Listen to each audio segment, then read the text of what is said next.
Byrjum við þarna og við kallum upp. Það var eitthvað annað fyrst. Við erum mjög gaman. Við erum að aftur að prófa.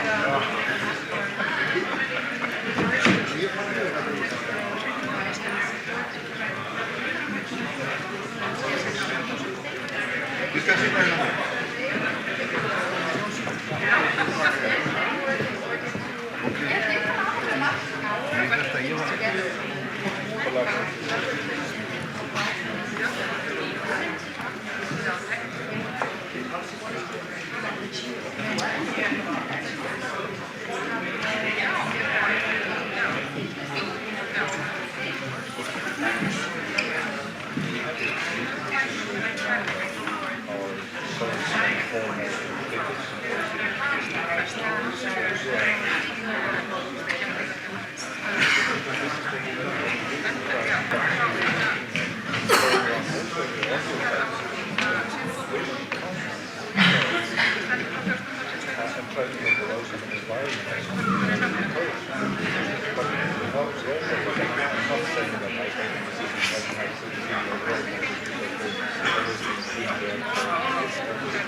I welcome you all here to this symposium, Breaking and Entering a Film Scoring Symposium.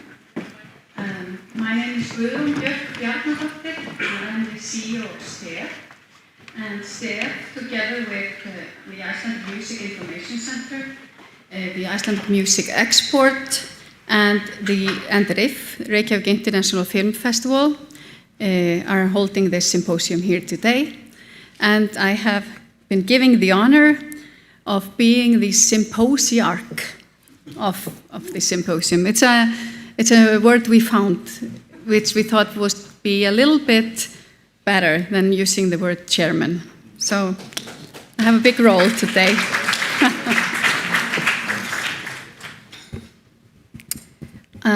We think that today will be a fantastic opportunity for everyone who's interested in film scoring and to learn about how to enter this very exciting market. And we have a fantastic agenda ahead of us. I think it's a little bit of everybody, and I really look forward to spending the afternoon here with you today. I want to tell you first a little bit about why we are doing this.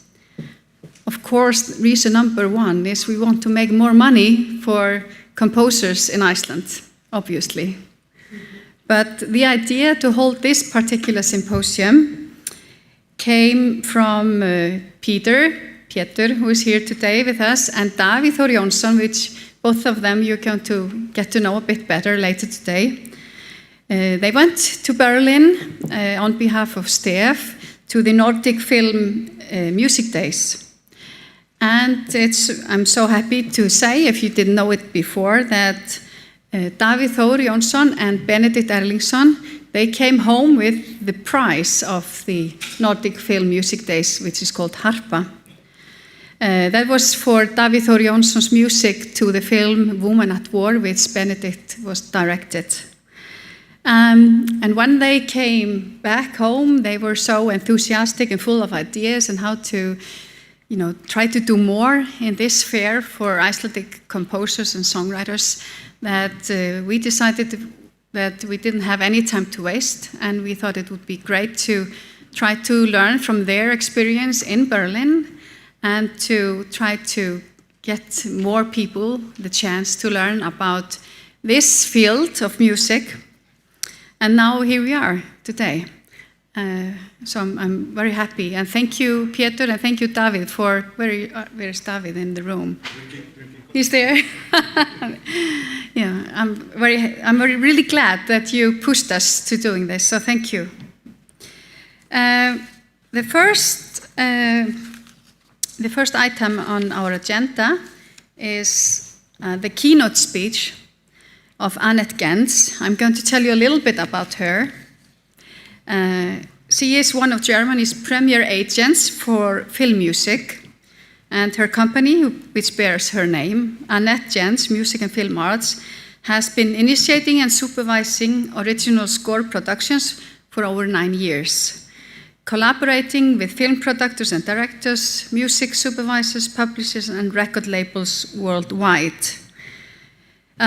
She has been involved in quite many film projects. I'm not going to, tell you about all of them, but we can to name some.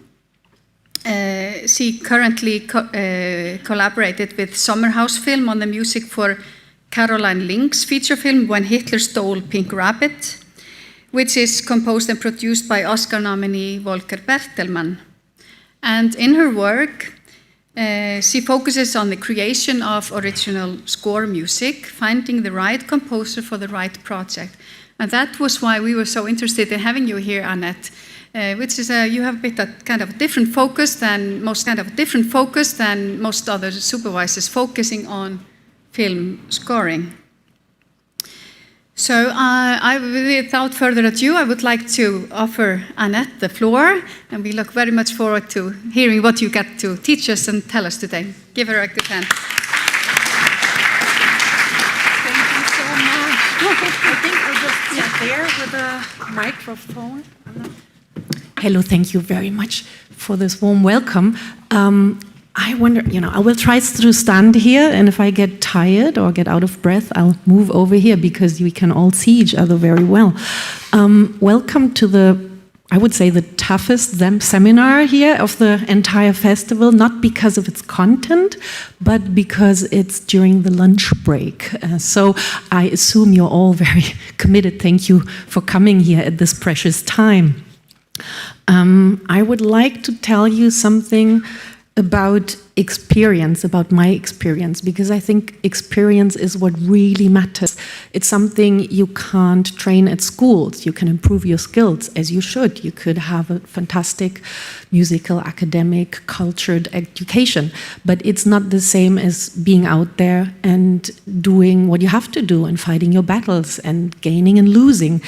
And as much as you are doing it, we agents do that as well, as do publishers, as do labels. To tell you something about my background first, I come from a filmmaker's family, from an East German filmmaker's family. So my mother was a film editor, my sister was a script writer, dramaturge. And so I discovered you too close. Thank you. Usually people are too far away. So I discovered music through films primarily. I would listen to Krzyżanowski's film music. I would listen to Krzysztof Komeda or Górecki, Penderecki. Not only the Germans, also Michel Legrand, and like globally, internationally. And maybe that has been shaping my view on film, on music in particular, as everything in life is about storytelling. And that is an aspect I discovered that matters a lot to me. I like being told stories. I like to tell stories. It's something that connects human beings with each other. In a way, we all sit around the fireplace and tell each other stories still, also at the digital age. And so the idea was, how can you still tell stories with music and vice versa? I would like to tell you about how I got into that profession, into that job of being an agent, music agent and film music agent. I was in a lucky position, because luck, of course, fate also plays a certain role, to being approached by the British film composer Michael Nyman. He and I had met through a previous film project where I was still working on. And then he said, you understand the work I do in its entirety, because I write music for stage, for dance, for opera, for film. And you seem to be active in all these areas, or have a particular approach to these. And I would like you to work with me. And I thought, yeah, why not? I had a kind of half-finished dissertation, and I knew I wouldn't enter the academic world. I would go back into producing or being around producing. So I said, why not? And the first project we did work on together was a project dealing with the work of Soviet filmmaker Dziga Vertov. Just, out of curiosity, could you raise your hands and show me how many of you know Dziga Vertov's work? Okay, that's a good 5 to 10%. I would say that's my first message. Go and watch these films if you want to enter the film scoring world, because his work, like what Eisenstein Pudovkin did, is fundamentally important for your trade, for the film trade. He was an early pioneer. He would work in the 1920s. His films, a bit like the great city symphonies like Manhattan or Berlin Symphony or Great City, he would do this film called Man with a Movie Camera, portraying a day in St. Petersburg, from sunrise till dawn. And he would work with, quasi-documentary techniques, stop track, animation, double montage. And I know very few filmmakers who are not aware of his work. And that's something that really matters if you want to enter the film scoring world, or you are in there already. You need to know more about what you're doing than what you've been trained in film school, at music school, because this is very important. You have advanced skills, otherwise you wouldn't be in the position. But filmmakers in particular, they want to engage in dialogue and they want to be seduced. And how do you do that? You do that by talking about an object of interest, something that matters to them, that's something that matters to you. It happens, for example, I was invited by Music Estonia. They're in a similar situation. In some ways, like Iceland, they have a fantastic pool of talent there. And at the same time, they lack industry contacts in terms of publishers, labels. There's a huge amount of talent, but they go abroad in order to execute it.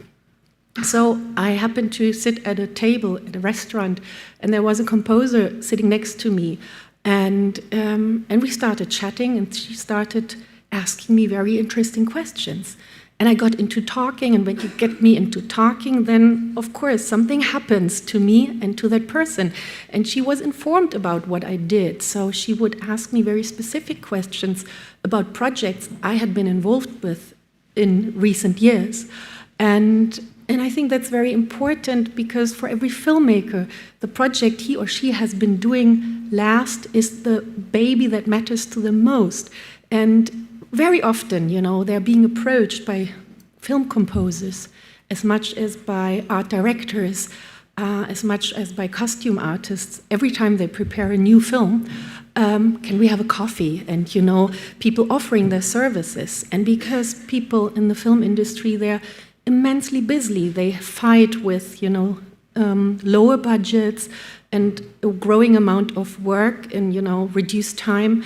They don't have the attention span. So if you start talking about their work because you are informed and because you know what matters to them, you might open them up for, responding and showing interest in what it is that you do. It happened to me, She's asked me some really interesting questions, and I thought, that is vital.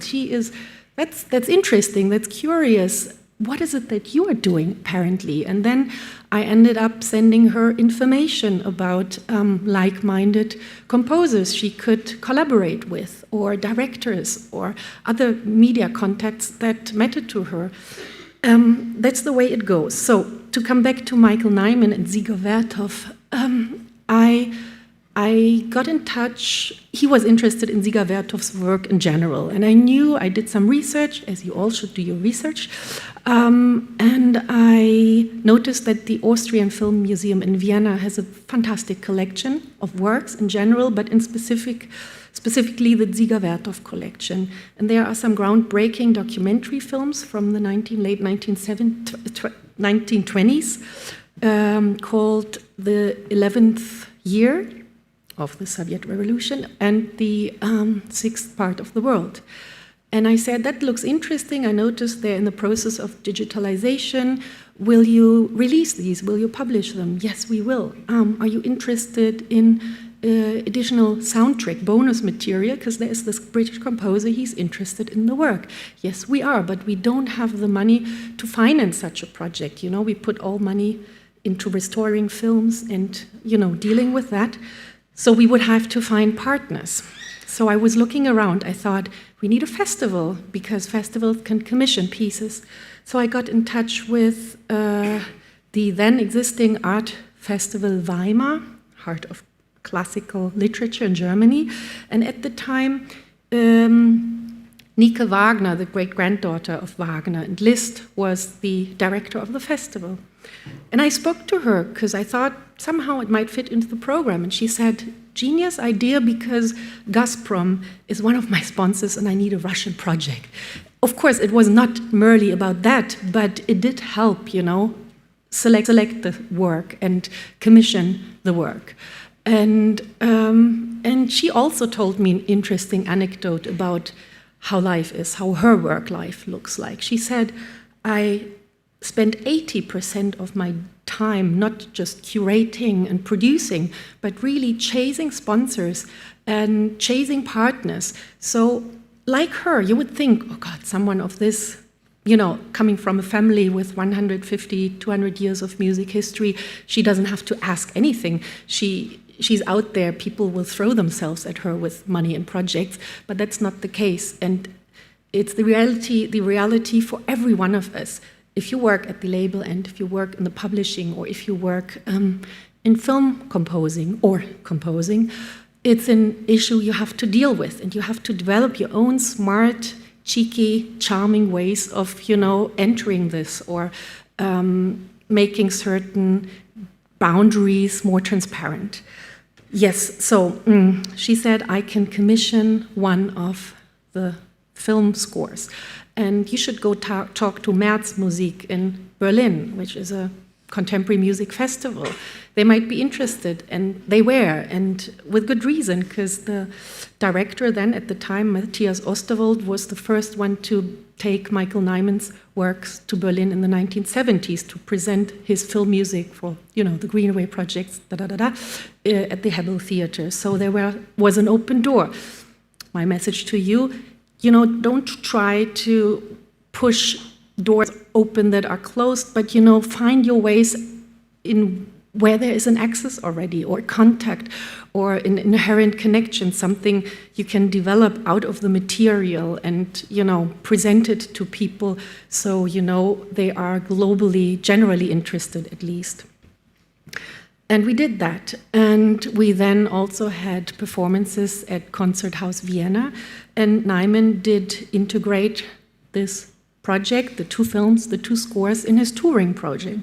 So, you know, there is film scoring involved, there is concert bookings involved, a whole trade that you need also to support what you're doing artistically. And you have to look at all these facets and all these factors. And if I was saying that at the Harper Awards in Berlin, if you are a film composer and you're doing really well, you are getting commissions that interest you, that finance your work, your life, then if you have revenue income from existing works as well as new works, if you have good connections with labels releasing your maybe performance recording work, with publishers helping also promoting your work, then you probably don't need an agent.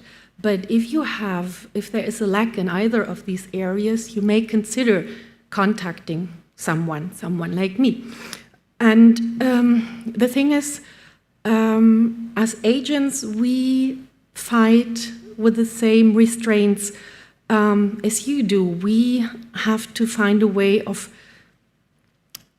developing work, promoting work, without entering a financial risk that we cannot carry. I, for example, need to work with a certain group of agents, female and male, that are partly already established, you know, so I get commission fee on their projects that allows me to take on up-and-coming artists who are still developing their work. And like I said, you know, like filmmakers, producers, we all have we have less time than we need. And it's a matter of approach also. How do you approach people like these, people like me?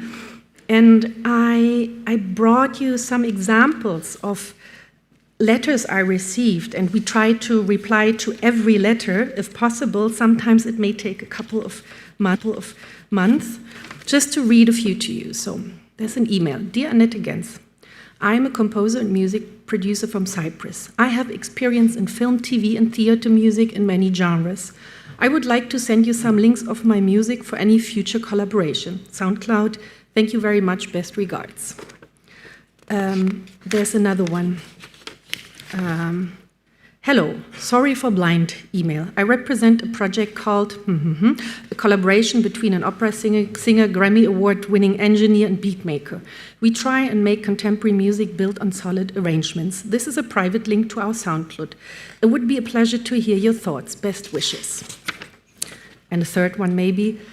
I'm an artist, electronic music composer, and sound designer. I've heard a lot about the company and I was naturally drawn to it. Please let me know if you need more passionate people to expand the ideas for this great project.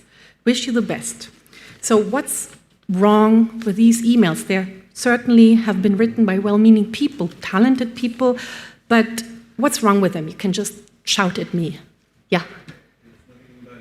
Yes, it's nothing about me. And something else? It's nothing about them either, you know? You spend so much time on composing, producing your work meticulously. You pay so much attention. You wake up in the middle of the night. You have writing blocks, all of that. And then you send me an email like this? I'm sorry, you're undermining your own work. Because you know, I read these emails. First of all, why should I listen to these links? Why should I spend 1 hour of my time listening to someone who doesn't even tell me why he approaches me, what it is that he knows about me and my work? Same thing happens, you know, in dozens to labels and publishers. These are all people who are overwhelmed with work. And if you want to be recognized, then you have to try differently. You have to try it with more subtle means. You have to really engage, and you have to tell me something about myself first. You have to tell me something about you. And ideally, you already have a vague idea of what it is that you need. There are so and so many services that people like us can provide, but we don't know whether you need them all. Sometimes I think I could do negotiations. I could do easily budget negotiations, grants of rights. That's my daily bread, but it's much more difficult to do acquisition, to hunt for new projects, because it's extremely time-consuming. It needs a super sensitive approach. It needs a long-term experience in the industry, a knowledge of the people and the deciders in these positions, and you really have to try hard to get to these people and to get your message passed. So you have to communicate very smartly in the way you share information, in way you tell people what it is that you need. It can be as precise as possible. I mean, the ideal situation is someone turning to me saying, I went to this film festival, I saw a fantastic piece of work by this Polish or Peruvian director. I don't know how to approach this person. Can you help me? Ideally, I would like to work on his or her next film.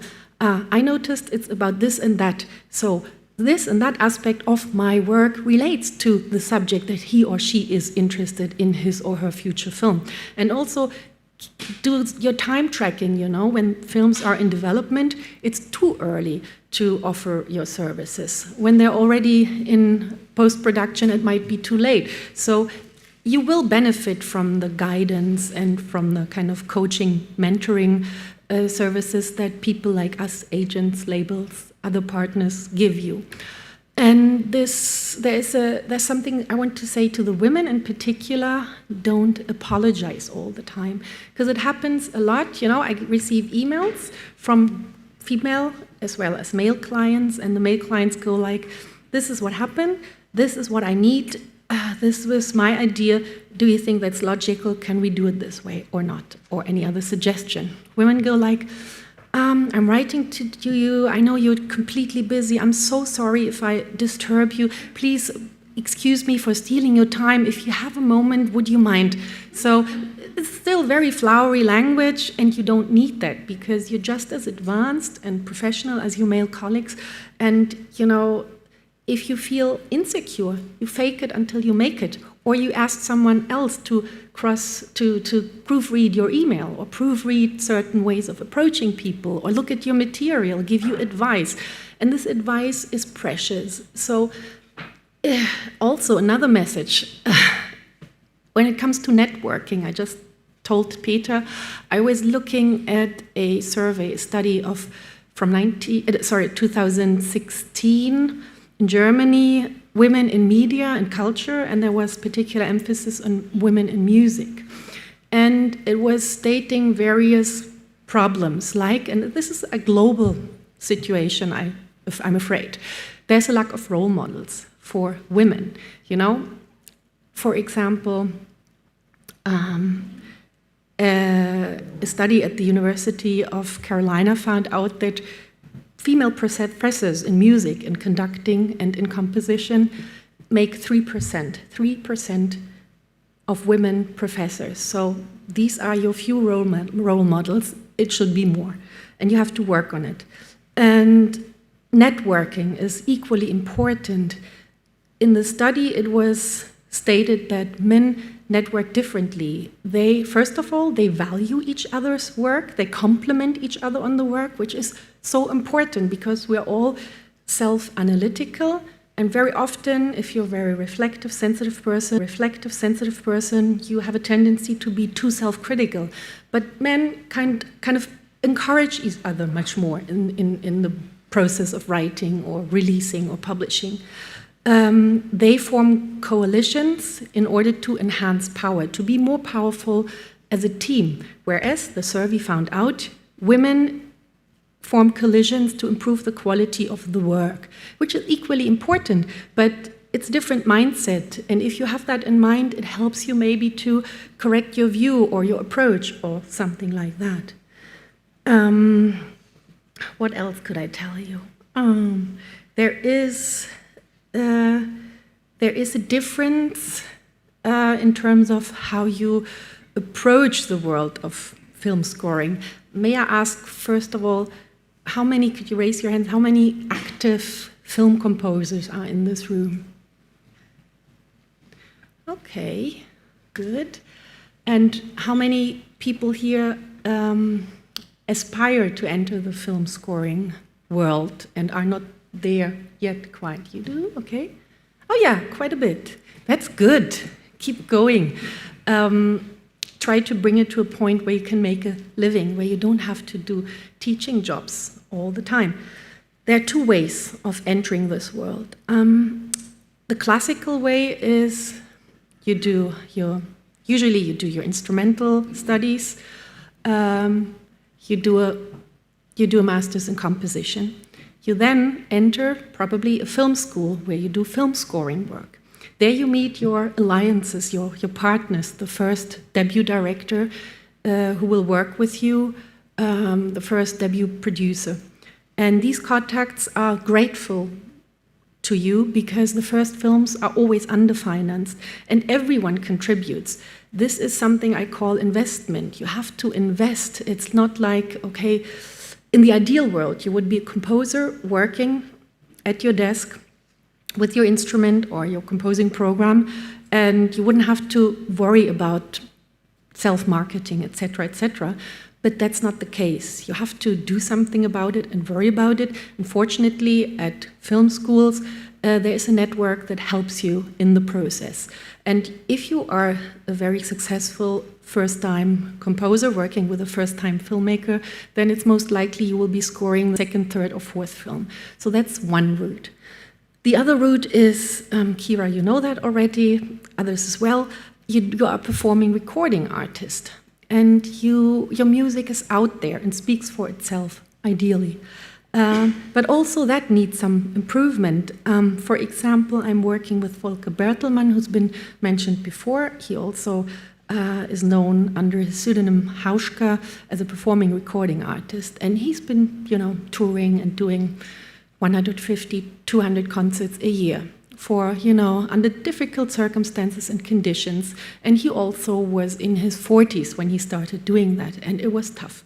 And it was difficult and it was frustrating. But the music was out there. And he did collaborate with a booking agent who was essential in his career, in the, promoting his work. So more and more people got to know about him. And the music was out there. He was performing.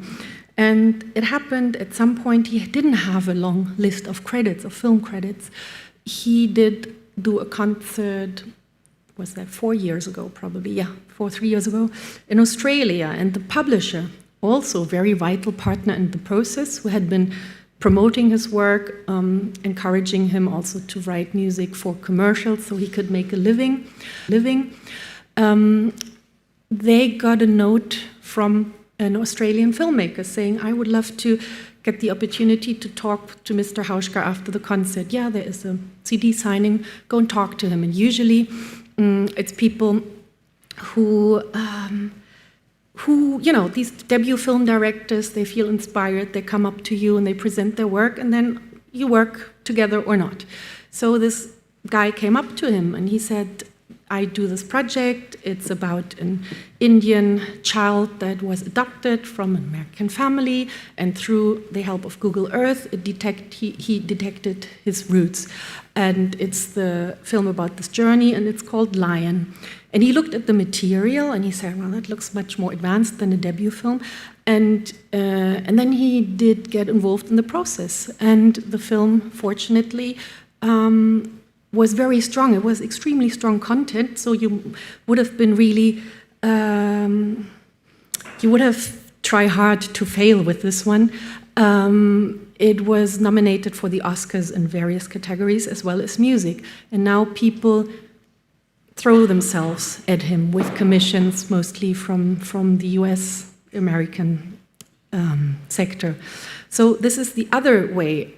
This is a successful story of, how it can work for you if you're performing recording artist. And we agents live through the same frustrations as you composers. For example, I've been telling a German producer about Hauschka's work, and I even made them meet. I said, you should talk. There are certain aspects in his work and your work. I did my research. Everything I told you about, I did that performance myself. And they met, and we sat together for 2 hours. And a year later, the producer calls me and says, my neighbor gave me a CD. I listened to it in my car, and it's this composer of yours, Hauschka, sounds interesting. And I say, he's the one I've been talking to you about for 2 or 3 years, inviting you to concerts. And that is a hugely important aspect. In this example, it didn't work out because it took the neighbor to inform him, but the neighbor was only able to do so because he had bought the CD, and the promotion obviously was doing what it was supposed to do, and it reached its message. Yeah. So we also live through these failures and frustrations all the time and have to kind of motivate ourselves and encourage ourselves, and ideally it happens if you talk to like-minded people, and these like-minded people can be people from your own trade. They can be sound engineers. Sound engineers are genius people, like I think film editors, they're the most intelligent people in the world because they have an overall view on things. They have a technical knowledge and they have a content knowledge and everything. So even these people, they inform people like me and say, there is this interesting artist, you should listen to her. And I go like, oh no, I don't have the time. And someone's been telling me about it, her or him. But if you say I should, I really pay attention. So you should do that networking aspect a lot. I know I have to come to an end, and I'm being carried away because there is so much I could talk about. I'm sure there are questions. When we were in Berlin, we did talk a lot about the grants of rights, what rights you transfer, what rights you don't transfer. I, for example, often do pro bono work by informing young composers, up-and-coming composers, about their opportunities. What rights do you grant, what rights you shouldn't grant, how you should do that, how you should talk about or address the issue of publishing rights, because there is this wrong assumption that you can transfer publishing rights. They shouldn't be transferred without an equal transfer in terms of, they should be paid for. They value money, and they support you throughout the process also on the long run, from revenue, from sync music, etc., etc. So there's so much we can talk about and will talk about probably together. I would like to, maybe I should close here with a statement from a Danish composer I work with, Carsten Fundal. He has written the music for 2 films by Chinese artist Ai Weiwei, as well as for Joshua Oppenheimer's significant work, The Act of Killing. Many of you will know his scores. And I asked him what are the most important ingredients of a high-quality score. And he said the most important aspect is that the music serves the film. The music should stick emotionally with the image, and at the same time add a dimension to the film that is inherent in the film but needs enhancement. The music can be anything. It needs to be in accordance with the film. I asked, what is it that makes a score an audience success? When the audience has a strong feeling when leaving the film, maybe they hardly remember anything, but if the film comes back in the memory the following days, the music slowly shows up in fragments as bits of emotional memory, almost like remembering smells from childhood, what I think is very strong emotionally. And what would be your advice for a young composer at the beginning of his or her career? He said, be true to yourself, be aware of your mistakes, not that you should avoid them because you can't, but you should be fully aware when you do them and not deny them or suppress them into the subconscious. Do interesting movies rather than chasing the money. Be a very good listener also to the unspoken. Remember that reverb is as important as the notes in the music. And above all, you are making films, not music. Also do your own stuff apart from films. It will only help you gain respect and enhance your writing skills. And that is something that matters to me personally a lot. If you have time, if you're in between projects, or if you allow yourself to take time off, go to the cinema, read literature, go to theater, go to the opera, because this is where you get your influence and your stimulus, and this is what keeps and holds us all together. Well, thank you very much.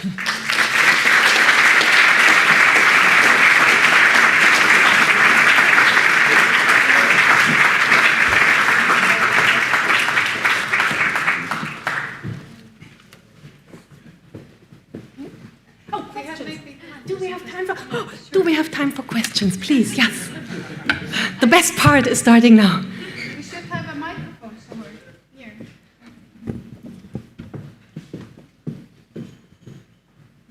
Hello. Hello. I wanted to ask, what is one of the most creative and effective uses of self-promotion from a composer that you've seen?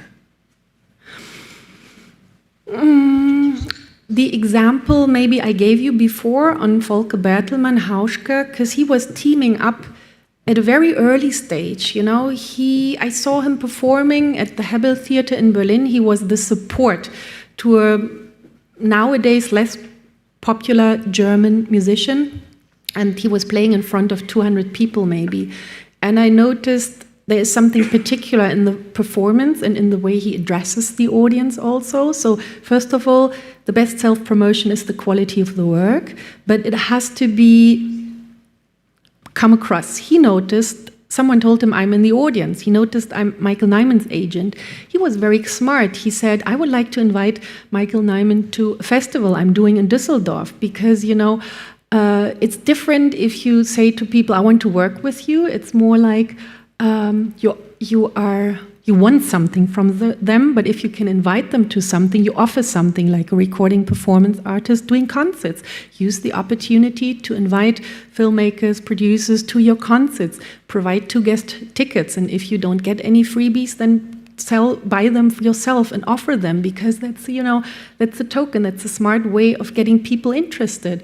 And then he said, I notice you also have good connections through Nyman with his publishers, Music Sales, Bosworth Music in Germany. And I said, yes. And he said, can you do an introduction? And I said, okay, I'll speak to the CEO in London. And he said, no, we are not interested in this composer. Very, very British nosy in that respect. You Germans can do it. And then the German branch of the publisher said, we'll sign him. And now they are, you know, they are attached to a composer who's Oscar nominated. So lots of aspects and lots of connections. Yes.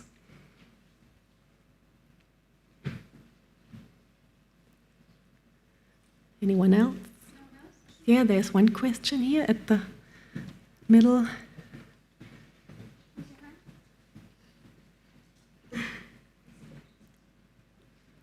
Owen Lloyd, composer from Wales. Hello. It's absolutely inspirational hearing you talk about being an agent, etc. I've always held back as a composer to ever even get in touch with an agent, and I think it stems from maybe not having enough confidence in the back catalogue, or as many people do. I mean, And so it was really inspirational hearing you talk about that aspect. Thank you. So, yeah, what types of projects do you think that composers should approach agents with? Should it be, let's say, a composer gets a project in, is that which would more than likely need help in many regards, recording, etc. Is that a good point when a composer has a very large project in to approach an agent? Totally legitimate, because it's much easier for the agent if you come with a project and you need help handling it, because that's easy for us, you know, that's like our daily bread. But what's really tough is promoting someone who is yet unknown, trying to get commissions for him and her. Ideally, you do your research on what the agent or the label or the publisher is interested in, what are their main concerns, and find or construct any relation that you can develop between this and your work. And that would be a smart way. But yeah, it's pretty seductive to being confronted with a project where you know, okay, if I take this on, it means I will spend so and so much time on it and care, and the commission will be this and that. Okay, that's rewarding. Let's dive into it. And also, for example, I like to do a kind of test period where we enter an agreement. It can be a verbal agreement. It mustn't be set in stone necessarily, where you do a test period of a year or so. Because, you know, you can tell me so much about myself. I can tell you so much about me or you that you don't have the experience of working with each other. That can be totally different from your assumptions, and also difficult. So you can also find non-flexible ways of working together that eventually may become a more binding relationship. So I think people are very glad if you come with a project, there's a certain amount of flexibility and commitment, but you're not bound forever. Because we are afraid of not being able to perform, you know. You don't know.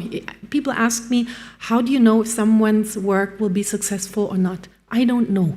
Nobody knows. If you knew, we would be, you know, rich and famous. But you can detect certain factors, and they speak to you, and then you go for it, and then you'll see eventually. And that's like in every relationship, time matters. It's something you cannot enforce. You have to allow this process to happen, but you have to be as well prepared, as diligent, as engaged as possible. Yeah.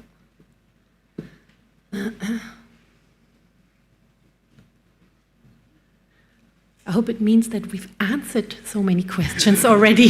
Silence. I hope it's a good silence.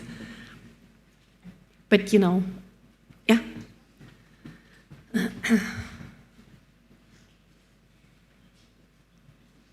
Hi. Hello. Thank you for the, I was just wondering... The speed run. Sorry? The speedy run through. Oh yeah, I'm a little bit nervous. No, don't worry. You were talking about like what rights, or like that you educate young composers. Yes. About their rights. Yes. Could you maybe like... Expand on, explore more? that. Yeah. One of the core principal issues is there are certain projects, they come attached with certain budgets, and music has a price. And, you know, we work in a business that is, in a way, solitary. I think nothing is as solitary as writing, be it writing music, being writing academic works, or poetry or prose. So you need to... what did I want to say? See, that happens to me so often when so many ideas come up. You were asking... Rights, exactly. I educate people because I think, first of all, they need to know what they speak about, what they're talking about. If you don't know, you are susceptible to granting rights that you shouldn't grant because they don't match the price. As I said, publishing rights are an enormous factor. Some point, someone has told people, or they became aware of it, with, you know, sinking budgets in the film industry and in the music industry, that you can make a profit if you obtain author's rights. In Germany, the situation is like this. For example, the copyright is connected to your person, to your physical entity. It cannot be transferred.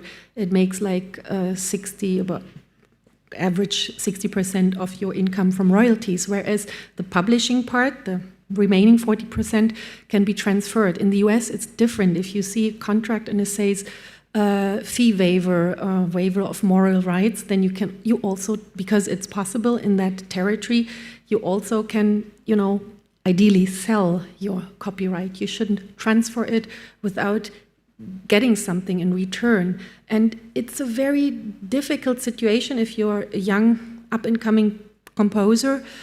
You want to enlarge your film biography, your filmography. You have to build it up, because every producer looking at composer goes like, how many films has she or been scoring? Is he able to do what we ask this person to do? And if you don't have that, you're eager to build that up, and you might be tempted to say, I don't mind about the grants of rights on this project, because ultimately, I will have more credits and that will help me in my career. But by doing so, you spoil something for the entire industry. We don't have a tariff in this rather solitary profession, but there are certain guidelines, and you have to ask fellow composers, how did you do that? What are the do's and don'ts? And you can come to the conclusion that for a particular reason, you give away parts of your publishing rights, but then you have to, and you know that the producer doesn't have the means to pay for them, but still, you're in a negotiation process, and you should enter that negotiation process without fear. And if you're fearful, then you seek guidance from someone who can ghostwrite your negotiation emails, whatever, because ultimately you will benefit from it, and it will be good for your self-esteem. If you know, I've done something and I get decent payment for it, I'm not giving away presents that I've been working on so hard. And it has certain things have to be outspoken, at least. They have to be discussed openly, and there are smooth and smart ways of discussing things. People will be able, from the industry, to help you in that process.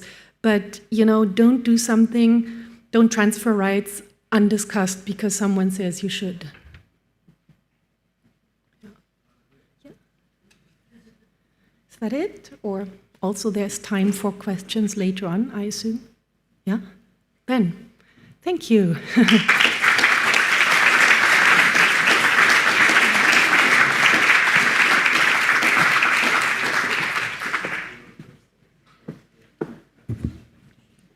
Thank you so much, Annette.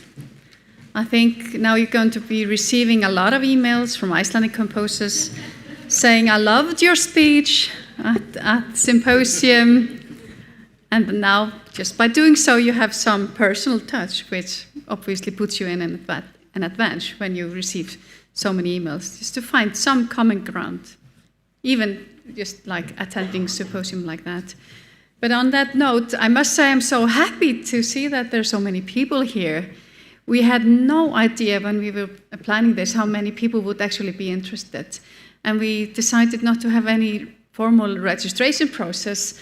So we thought, well, there are like 80-something people that have said they would attend on Facebook, and that normally means that like half of them are actually going to show up. But you proved me wrong, so I'm really glad to be wrong on that.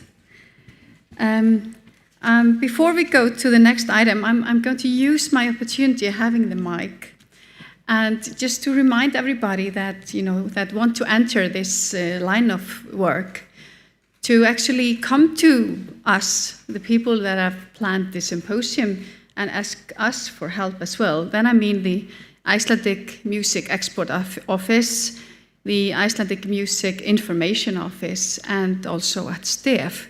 We are there actually to help you to get into new markets and to answer your questions on what rights should I transfer, what is the Icelandic guidelines on transferring publishing rights, etc. And I completely concur with Annette.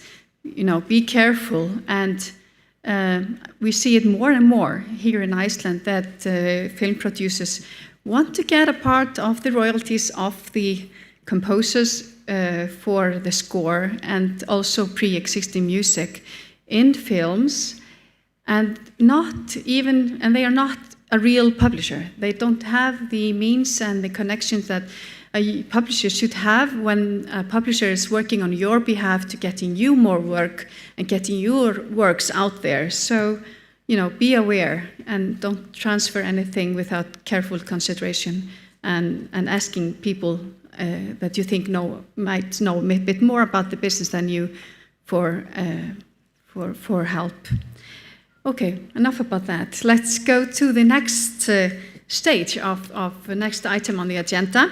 And I would like to welcome Pétur Jónsson and Davíð Þór Jónsson and Benedikt Erlingsson to come up here on the stage.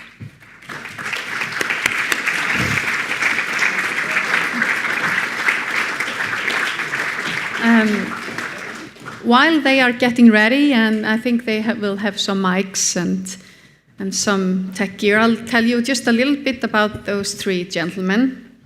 Pétur Jónsson, who is going to be conducting the interview, which is standing at the moment. He is a composer and a producer, and he has written music for TV shows, trailers, commercials, planetariums, computer games, telephone, ringtones, etc. And he is the owner of Medialux, a production company for music. Davíð Þór Jónsson, I already mentioned him, as well as Benedikt.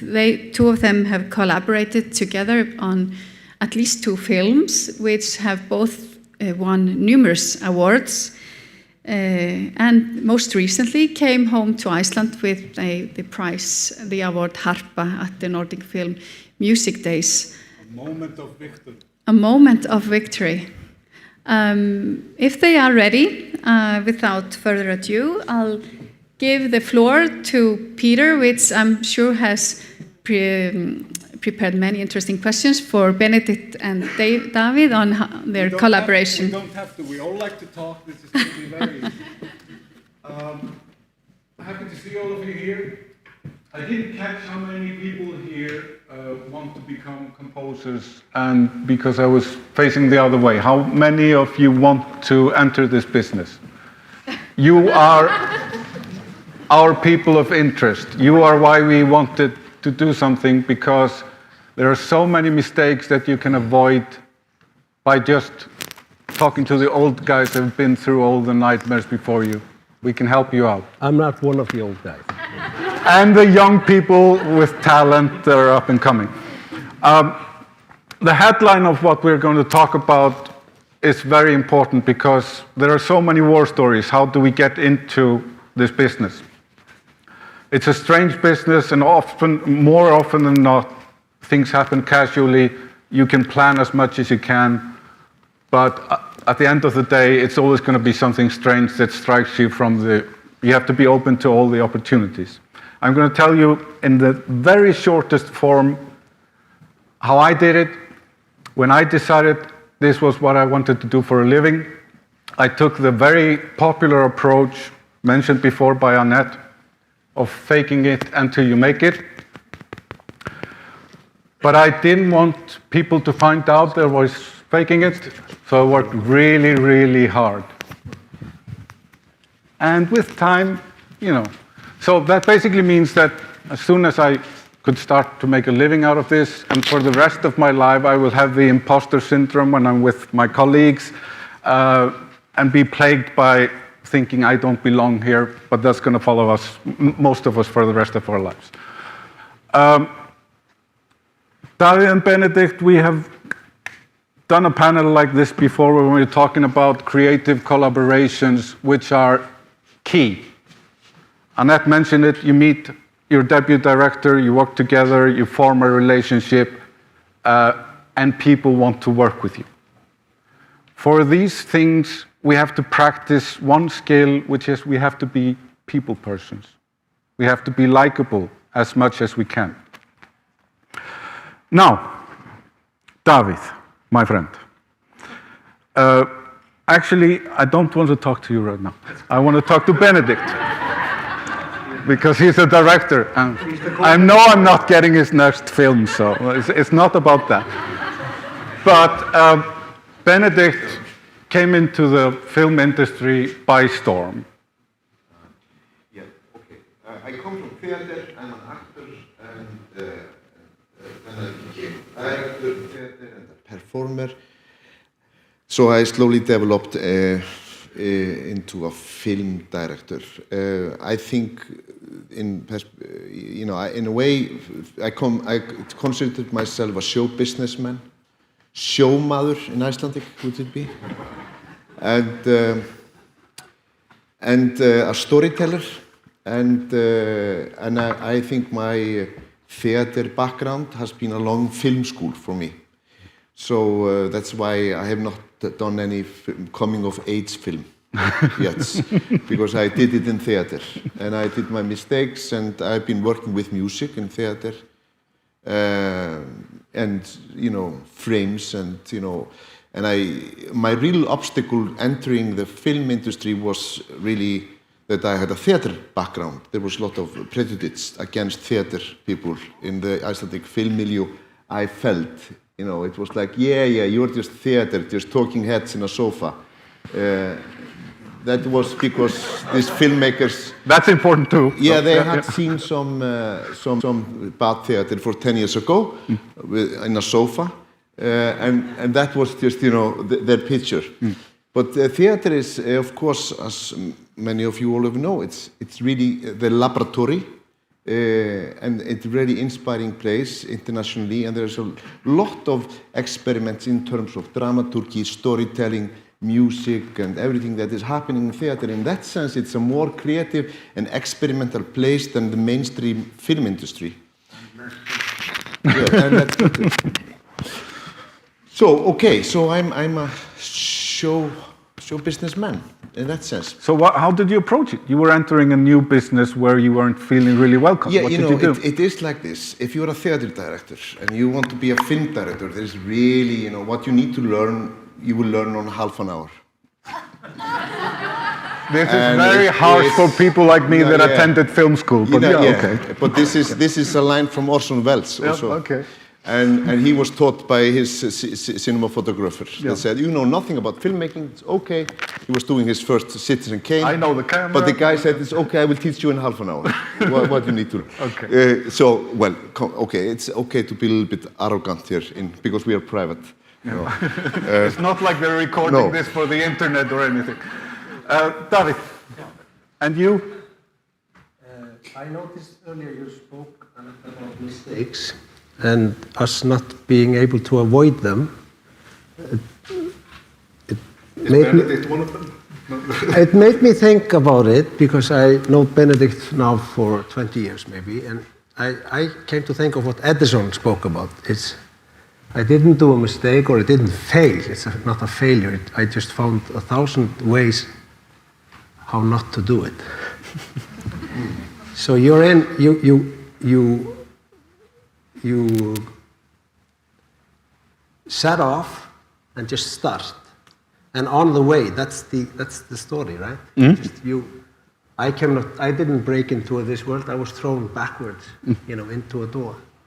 And I was a fan of Benedict's work for years, I think, and saw him in numerous theater plays, as well as doing a solo play in Borgarnes city. Some of you know Borgarnes city. The city of love. Yeah. There he did City. He did a solo play for sometimes 3. Was it always 3 hours or 2 or 3? No, it was 2 hours. Where it's a one-man play, but it's he goes through centuries along the way, and he acts out all these different people, and that was wonderful. It was supposed to have some music, but in the end it didn't, right? Yes. Because you did all the music on set. Yes. Yeah. So he approached me with a script of 48 pages. So like, can you read this? That's my movie. I was like, 48 pages? That's not a movie. Can you just read through it and maybe you hear something or something? And I took it with me, and I was astonished about how short the script was and beautiful. And it was the ideal piece to write music to, because there was once every 5 minutes something was said, and then there's nothing said. And I was like, wow, this is, I mean, the only thing that's going to be telling this story is music or sound, then again, you know. So I gladly accepted the script, but I said to him, like, you know, I'm not a film composer. I know that.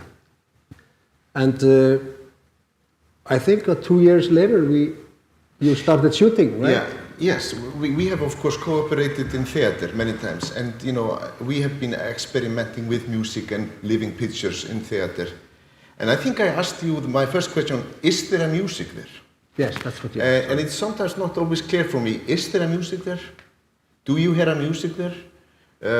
And it is different. You know, sometimes I have very clear ideas of some music, but then sometimes I'm blind. I must add, I have one problem with David Thor as a composer. Yeah, let's talk about that. And I want to talk about that. This is why we're here. Yeah, and that is, he doesn't have an agent. We'll come to that later. And I've tried to get him present to get an agent.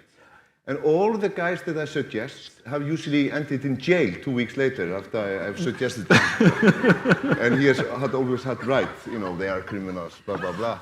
But, you know, I've really, you know, it was my main problem, get an agent. But I'm learning. You're learning. I just had another daughter in December, and, you know, I'm what they call húskarl in Icelandic. No. I love to cook home and stay home and, you know, enjoy. You get a new set of ears when you're in your 40s and you have babies. So I mean, I'm learning, Benedict. Yes, And it's okay. I forgive you. I've It's got the more great- Edison principle. You have learned to make many mistakes and many ways. Okay. No, but what it is, because you came into it, it's about, there are two types of trusts in a cooperation. It's a professional trust and a personal trust. We don't have to always work with personal trust in the show business. You cannot gain it so quickly, No, right? you can just choose a guy that is great. I will want you to play Hamlet, but I will not trust you to take my child over a river.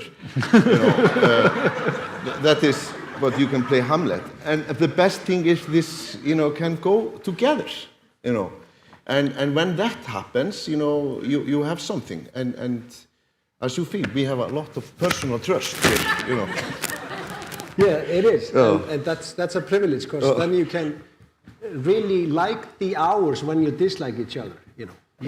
You embrace the moments Enjoy them. Enjoy the moments when you're not at ease with each other. Because you know it will pass. It's like a marriage or something. And David is a CNE, as you of course know, and he thrives in the chaos and the improvisation, and that is very nice.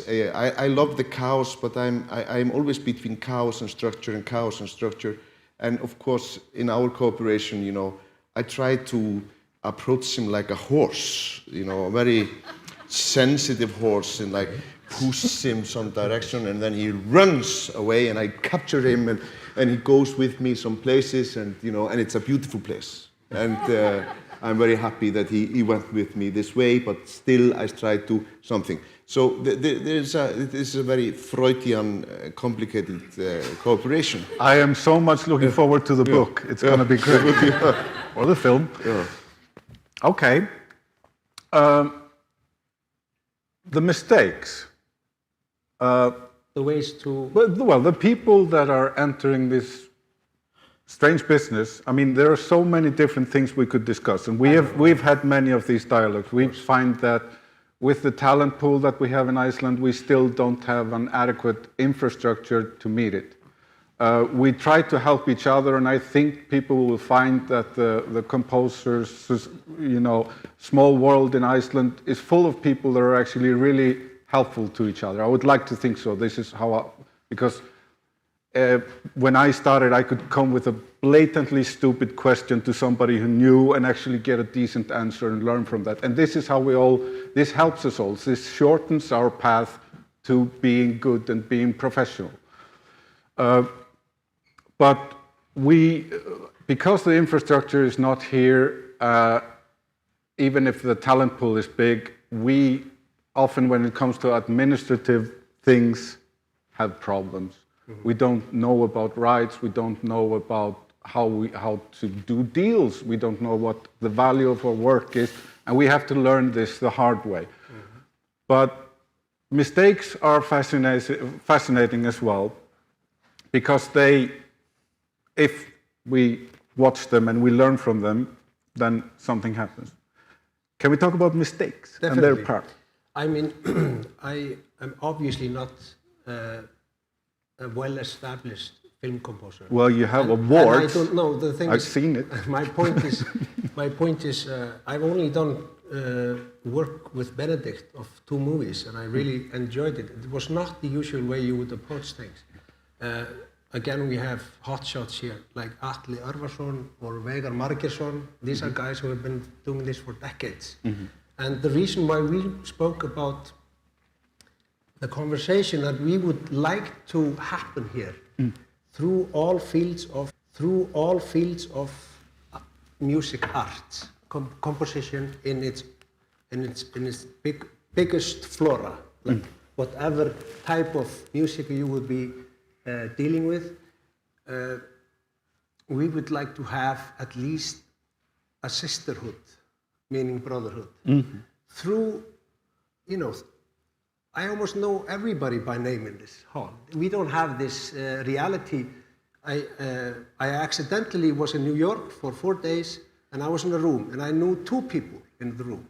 That's terrible. And Robert De Niro, actually. Okay. Like, the reality here is so, it's almost like everything is compressed down to so few people. But still we are solitary. We want to, it is like you said earlier, it's a very delicate thing to do this. It's a private thing to write music. You want to, you have to be left alone, at least. And then when you make music with others, you want to do it. You need to seek collaborations. Absolutely. Especially as, I am actually, I don't know how to apply or talk about myself, because I so seldomly do, but I would say I'm the son of my mother.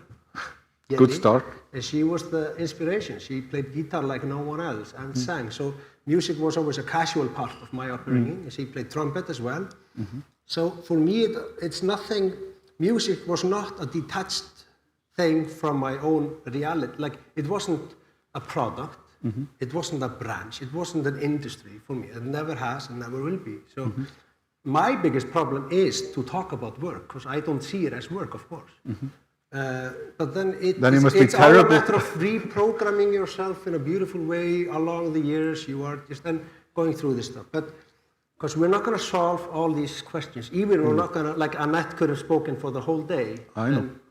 And definitely get to know her better, because we also heard you in Berlin, and that was also a whole other thing. You have such overview that people would really, benefit or learn from it. But again,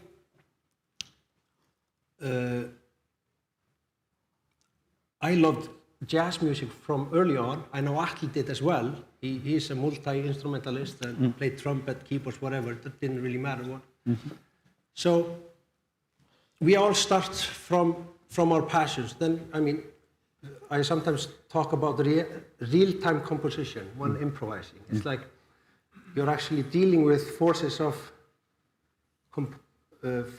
composing, but you decide to do it in real time. And I would like to spend a week talking about this to all my colleagues here, like Örvar sitting there. I haven't seen him for years, and Kira and Alistair, Sigtryggur, and Sunna, Pétur Grétarsson. These are all composers.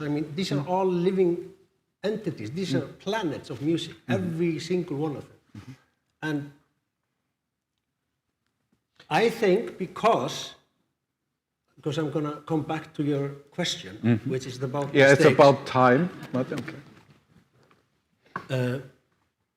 Is because my sense of reality towards music as an everyday life thing, I don't really feel mistakes. but through work and craftsmanship and stuff, of course, you bump into walls and blah, blah, blah, blah. Mm-hmm. And then going on into the reality, the real world of having to provide, not for yourself, maybe for a family or something. You have to really figure out this balance. And this is why I think I'm very grateful that we have started something like this for years to come, to learn from, especially those who've seen industries that we couldn't imagine how are. I mean, we are so lucky that Atli just moved back from America and he's currently living in Akureyri. So he's doing his work abroad, like from here. And Veigar is partly, is that true? Veigar, are you here? No, he came and left. He's partly not here. Veigar, do you know if Veigar lives here or not? It doesn't really matter, Atli, do you know? Yeah, he lives here as well. So you see, and my point is that repetition is not a circle, it's a spiral. It's a Fibonacci number. So you have to think repetition is never, nothing is the same. You repeat and you play like Munch was painting the same painting over and over again. And that is also a factor. A fellow friend of ours, Ragnar Kjartansson, is a good friend, and I've done collaborations with him. That's maybe another thing for me about failure, because Ragnar and my collaboration with him is around failure, is around repetition that we witness in the theater. He will put up a performance or make a piece of video that is based upon repetition for 6 hours, 12 hours, even days, that is not based on the final product as a song or a film score piece of music would usually be represented. But it's based on the situation, like the moment, and getting stuck in the spectrum of the moment. It's not about musical brilliance or movie making or making the video or what is it, questioning if it's a live painting or a postcard. It's not even about the endurance of staying up for hours or it's really about the repetition as kind of a mantra. Try selling that to a TV series producer. And then I'll stop, sorry, I'm keeping you here. So, from my point of view, I relate more to the ways how not, like, because when you do a real-time composition, when you sit, like we bring out the piano, I would start to play, maybe I'll do that now. Yes! So, it's like, I didn't see the piano, I didn't know it was here, so. Okay, so you have no choice, right? This is great for the video feed. And he has put the mic there. He's also his own sound man. Well, I can just tell you that we start very early on. There's a concept going on. Sorry, I'm here. Sorry, I exist. So while he's playing dinner music, you were saying? No.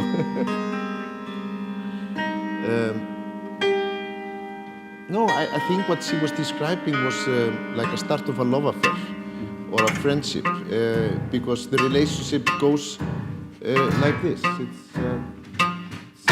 It has to be we are on a field that is really, sensitive. Okay, this is all going haywire. Sensitive.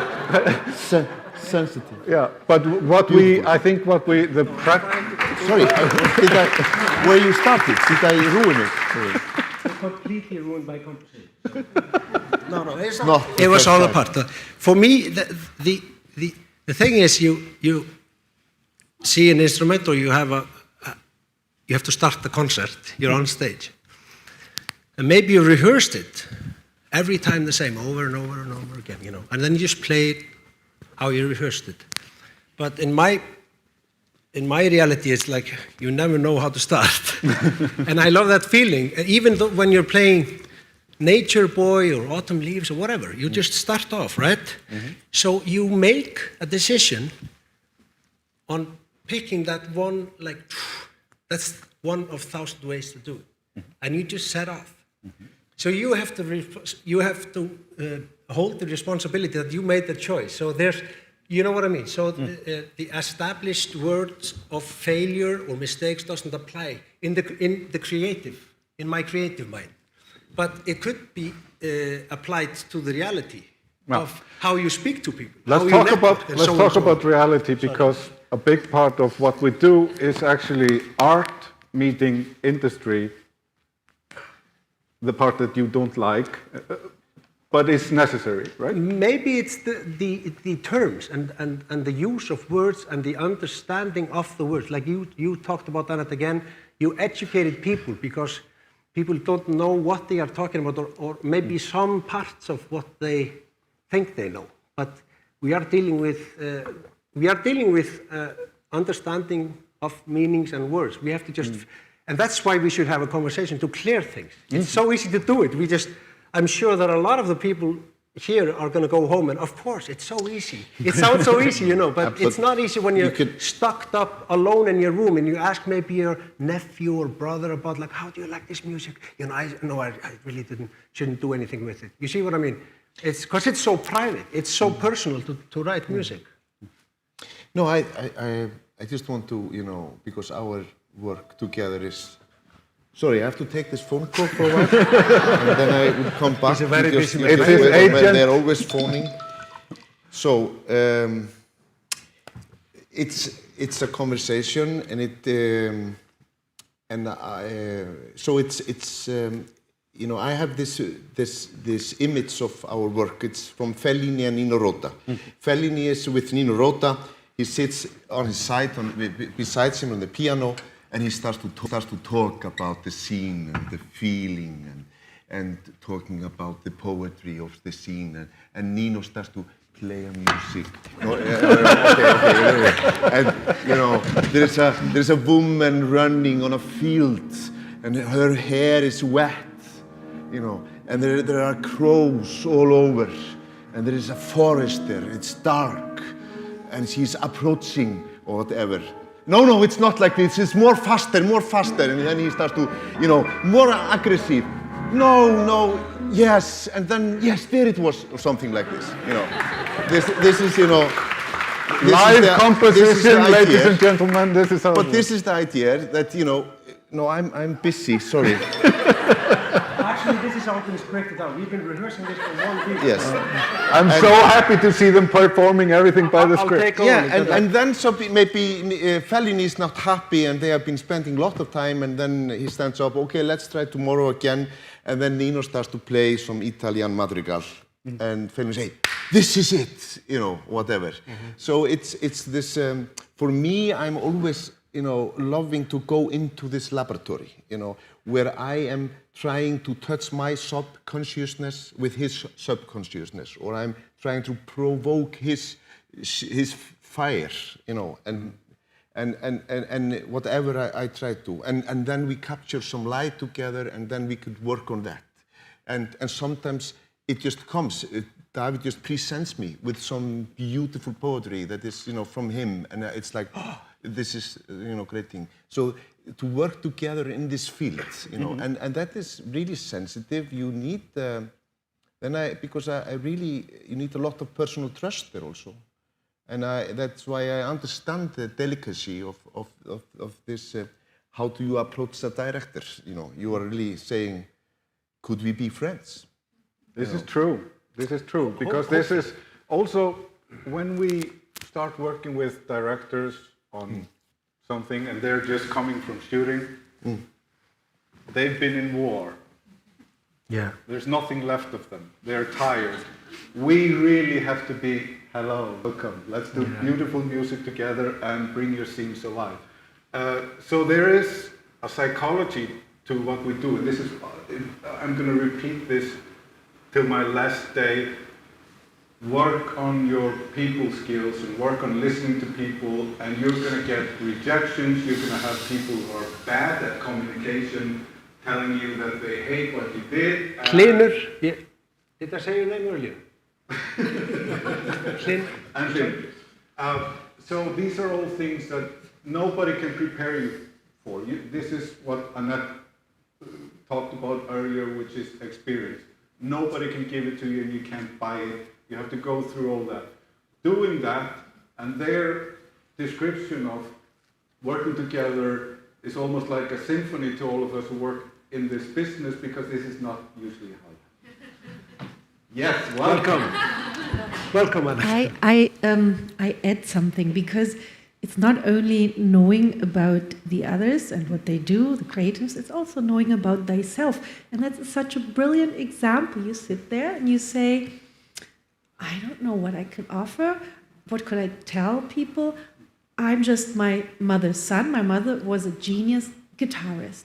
I mean, that is a whole story there that you can tell already, and that you can use, to make it, you can activate that. And you can activate also very personal stories and feed them into your speech, or in the way you connect with others, because we're all human beings. We all have had, I discovered after my grandmother was dead that she was a mandolin player from a photograph, and that is moving. That makes that could be a film subject, and this is what drives people. So in a way, it's also about, knowing yourself, and if you don't know, then ask people to help you to discover that, to give birth to that stuff, yeah. So collaborations, I think we all agree on, can be so inspiring, because sometimes the empty page feeling that you described. You sit down, what am I going to do? Tabula rasa. Yeah, and you don't know. But then again, I have to add a little short thing that I know the feeling that not wanting to speak about any of it. Killing the magic. No, just not wanting to talk about it. Just there's really nothing to say about it, or need to push anything out there. You have a strong sense of wanting to make something come alive and write music and art private. So I think some people shouldn't even think about any of this. They should just be themselves and just walk ahead. And the agents preferably, and the publicists should have to figure a way around that. You see, because sometimes they have to. No, I'm saying there is such differences in all of us. So everyone is. I mean, I'm sure you see this, and all of us, that there are so many ways to do things and approach things that a lot of people just need to sit and write music and be left alone. I just want to say, from the perspective of the director, that you have maybe a project or ideas, and you collect your friends around it, your cooperators, and maybe, for example, I have a project, but I don't feel right that I don't feel David's talent there. I need something other element, or I don't want to work with this scenograph, though I love him, I work with him, I want to work with another one. So that is, that I'm a polo amor, in that sense. Yeah. It's all depends on the project. And it's all important not to feel rejected in that sense. You feel it as an actor. You're always been chosen or not chosen. Absolutely. So this is really, we are working on the field of polyamory in the arts. True. Yeah, and I think like we've come on many of the points of working together. It's a collaboration. I think I would like to expand a little bit on a point that Annette made earlier. When we create music and we do music, we ourselves, in the search of finding our own voice, which can take forever, trust me, Petra, we also find what we're good at. And that helps everybody that works with you. If you have, I have a personal interest in science fiction, in space films. That's something I really want to do. Haven't done it yet. I write music to it, as by myself when I have the time, because I want, when the opportunity knocks, I want to be ready, right? But I could approach somebody and say, I'm really into this kind of stuff. I have ideas how I can make a soundscape that will be different from all the others, because there is this one thing that I do that is different, So if you find somebody who's looking for exactly that, it makes for an easier match. This is why the general emails, which I receive also, by the way, all the time, are of no use. And you also know they're being sent to everybody. it's not a dialogue. It's people shouting at everybody, hoping that somebody's going to reply. For me, it's the wrong way of approaching people, but with being specific, what I'd like to do, and there's also, we have different ways of working. Some people really just fine with, here's a film, it's ready, it's a cut. I love working from the script when I can. I love being a part of the narrative from the beginning and having as much of my music roughly ready when they start editing. I love when the editors work on my music because then I don't have to follow them a lot because of something the editor puts in and everybody loves and I can't do, you know. So there are so many things, but we don't have time to go into all of this now. Are we short on time? No. We're going to have a discussion, right? Yeah. We're going to bring something what up. would be really nice is if you use opportunities like this also just to network, you know, here. Talk to people, talk about what we found. We came back from Berlin, and this was my first festival. We're cave dwellers. I live in my studio. And what I found fascinating was not the opportunities that you had to pitch your work and meet producers. I had enough work. I didn't need that. But meeting colleagues, people who are doing this, going through the same, in their own way, phase that you're going through is always helpful. It helps out in so many ways. And from that, you make new contacts, which means more collaborations. And just the personal thing of this, getting out like you've all bravely done here today, and speaking to people. I think this would be a good time for questions and dialogue, guys, if you have anything that you think we in our limited capacity might be able to answer.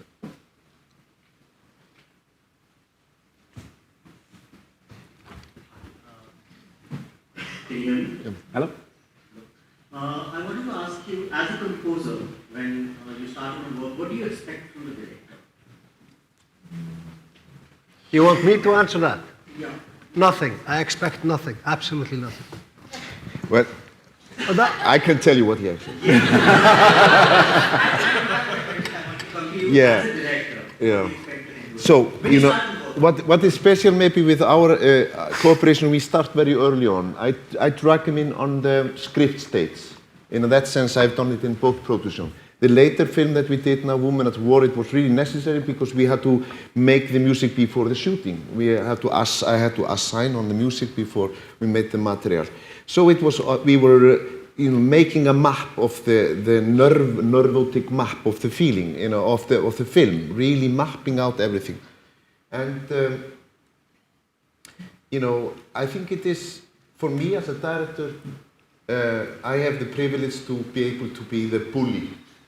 In that sense, I can choose. But at the same time, I have to make creative atmosphere. So for us, it's just to produce material, to produce, to start on impulses. I say maybe I have some impulse, maybe this, and David just, yeah, and he follows my impulse, and even without I'm concrete. So to produce material, filmmaking is maybe like building a house of bricks.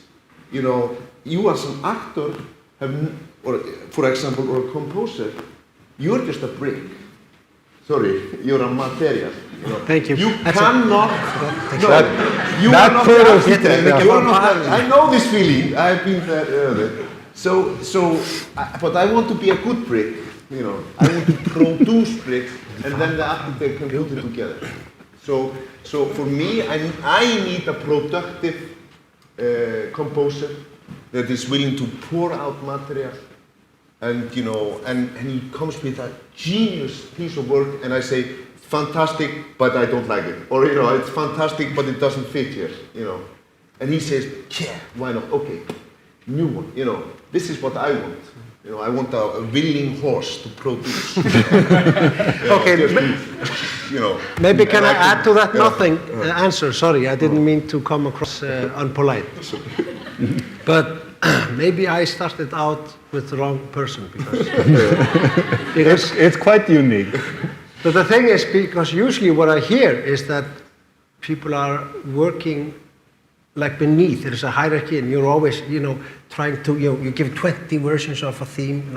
Not a single one is good enough. Then you have to do it again, and is this okay? So you stop being true to yourself, right? And then they're going to pick number 2 because it was actually good. I think maybe I'm never going to do a film score again, because what I expect directors to do is much more harsh. I would assume that they are much more aggressive or much more like, no, I don't like it. Do it again or something else. But You see what I mean? say that, No, I'm not talking about you. I'm talking about this is kind of this is a luxury for me because we have a dialogue. I say I'm not going to do it, and he says, "Are you sure?" Yeah, I'm not going to do it.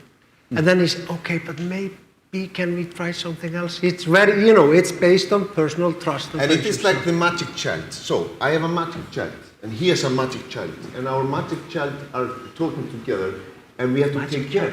Don't hurt each other's magic child, because they are very sensitive and creative. So there is a constant magic child with a suggestion, and I say, and I feel, maybe it's not right, but I say this is beautiful. But have you? Just no, I don't room. say, but. And then I turn it to it, and he also he respects my magic child, and we are like, never hurting each other. Sorry. So we're bricks, but we're also magic children? Yes. That's good. Hi. Hello. First of all, I'm Kira, composer, musician, artist, maker. I just want to express my gratitude to you, David Thor, for saying something which is important, which is some of us just like to be left alone and to make our music. Okay. Because and it's beautiful to witness all of you are DIY, self-made magic children, and you all did great without a music industry. And I'm not saying that music industry or agents and all of this and publishers and labels aren't necessary, but I think it's such a good place to be in to know that we're perfectly good on, and I think everyone does their own thing, and just like to be somehow truthful and graceful. There is a beauty in that to just also sort of allow for the natural attraction of it's people to people, and if you. Like when I met Annette, I thought like that's a person that I would love to have coffees with and spend time with and be friends with. And I think that's a foundation for a good relationship between a musician and an agent. And it's just like with the two of you. So it's so much like about friendship. I don't know if there's a question in there, but I just... You answered it. You answered it. That's it was mostly just like expressing the it's gratitude for saying that and for bringing all of us together. I think it's important. I want to mention also Thomas Jónsson, a colleague and friend, and Halldór Eldjárn.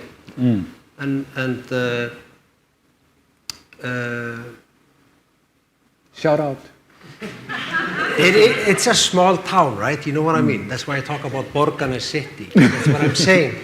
But if you have a chance to speak to the, let's get together afterwards. And I say, like, it's really good to speak to someone like, just ask Atli a few questions. He's seen shitstorm, he's seen business around town, but he's... I'm here for his war story. And he's generous in energy, and this...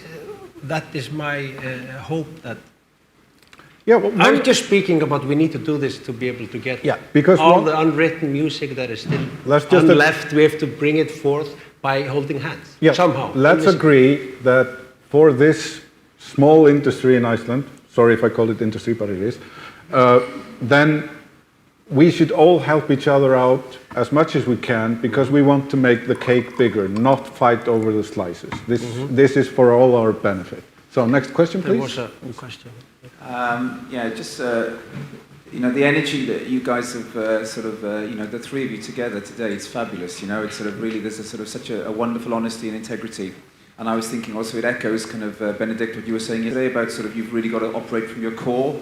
There's got to be a a fundamental honest truth in terms of your own person. But what I was thinking was in terms of you guys as kind of creative artists and collaborators, being able to kind of not compromise. Do you think that you can be brave and take those risks because you know that if everything went completely kind of bad and wrong tomorrow, you'd have a really successful career as a comedy double act? We've seen. Thank you for that question. I am a clown by profession before I came anything else. So there's always that to go back to. Would you agree with me that after a lot of the shooting days, Benny, remember, I felt like standing like this because we were doing the second film we did. We needed to talk about it 4 years earlier because in that movie he had written all.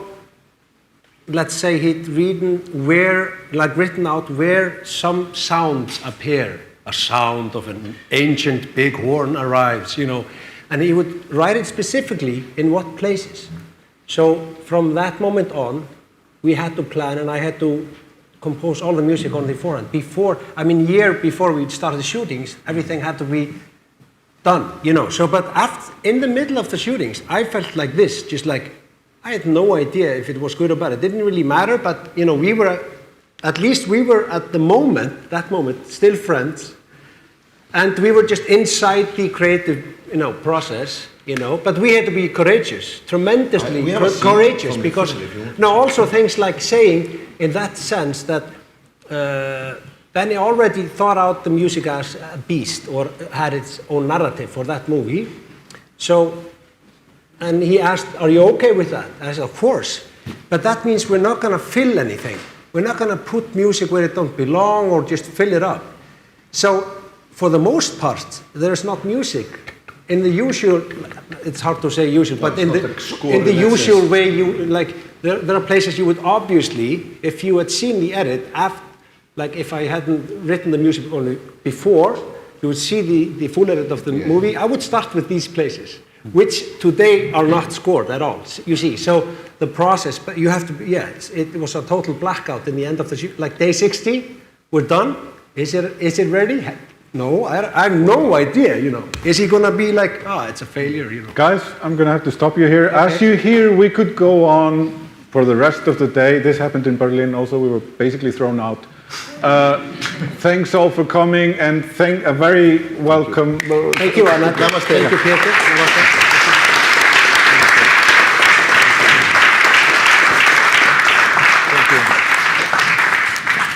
So we will now have a 15 minutes coffee break. There should be coffee outside waiting for us.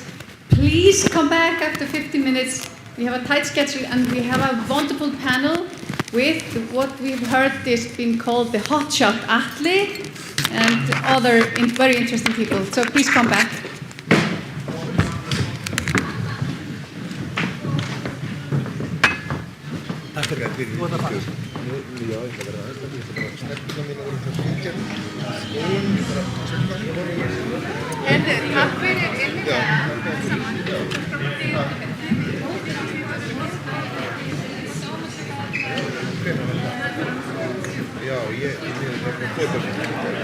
Hi. I wanted to ask you a question. Yeah. Then you have a good dedication. Yes. Is that how it works? Yeah.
So everybody has, hopefully, let's take your seat now. Please take your seat. We are about to start again. I would like to welcome the people that are going to sit on the panel to take their seat. And I will give a very short introduction to these people.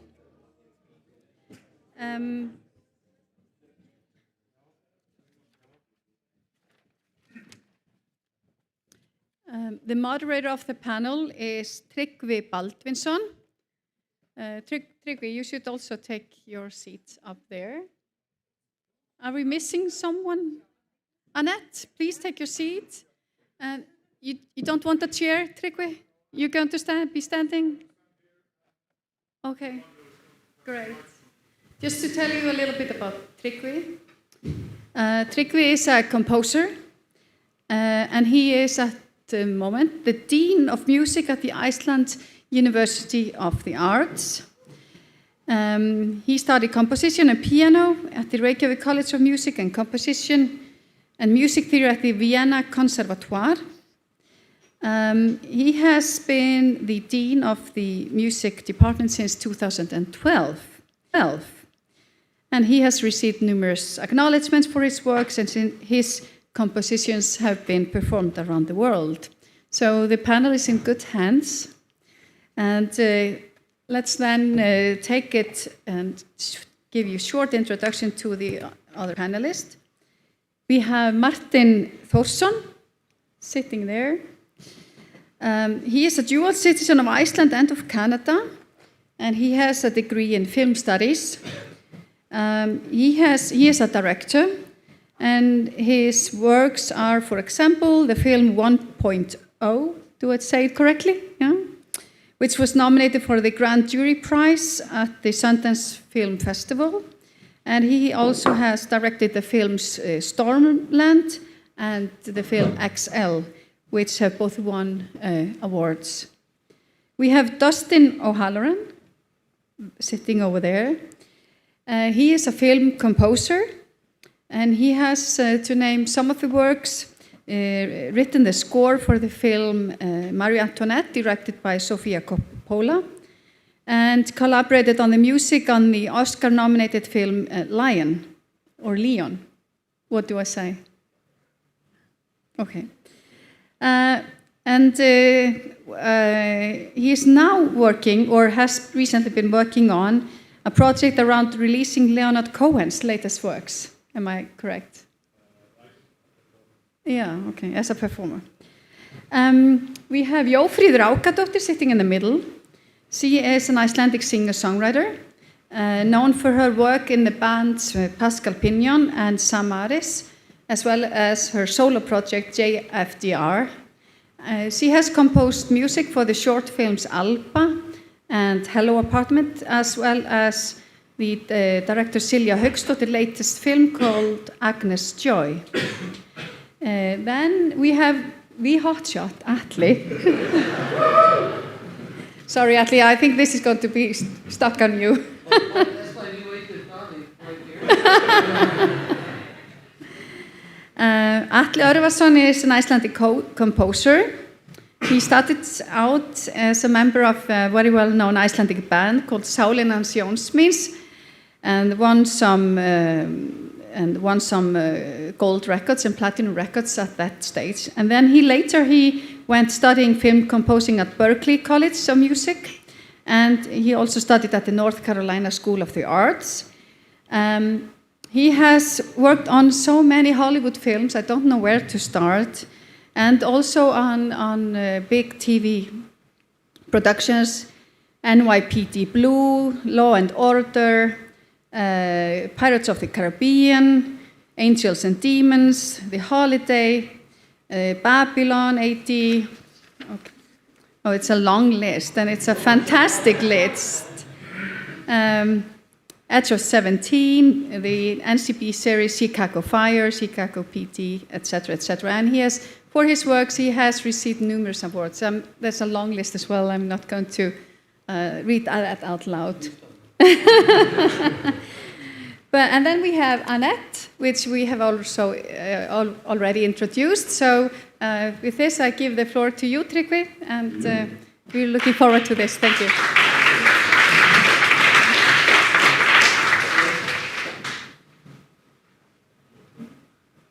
It's really nice to see how many guests we have here, and I'm especially impressed seeing a lot of students from my department. And I know film music and scoring for films have always been so much, interest of, I think, every composition student I've ever met. I've been teaching composition now for around 25 years. So I understand you. And this is the first time I've been to a symposium like that, so it's about time. So many of I prepared some questions, and then I want actually you to ask the questions. But I prepared some questions. Some of them have been addressed already, but we have now a new set of people here. And yes, I don't have any couch left. So the first question is that you can answer, will, is that when you read books and interviews with composers, film composers, you realize that luck is so much and very often a significant factor of breaking into film music. As an educator myself, I know I cannot teach luck to my students. So what skills do you think is the most important skill to have if you want to break into this field?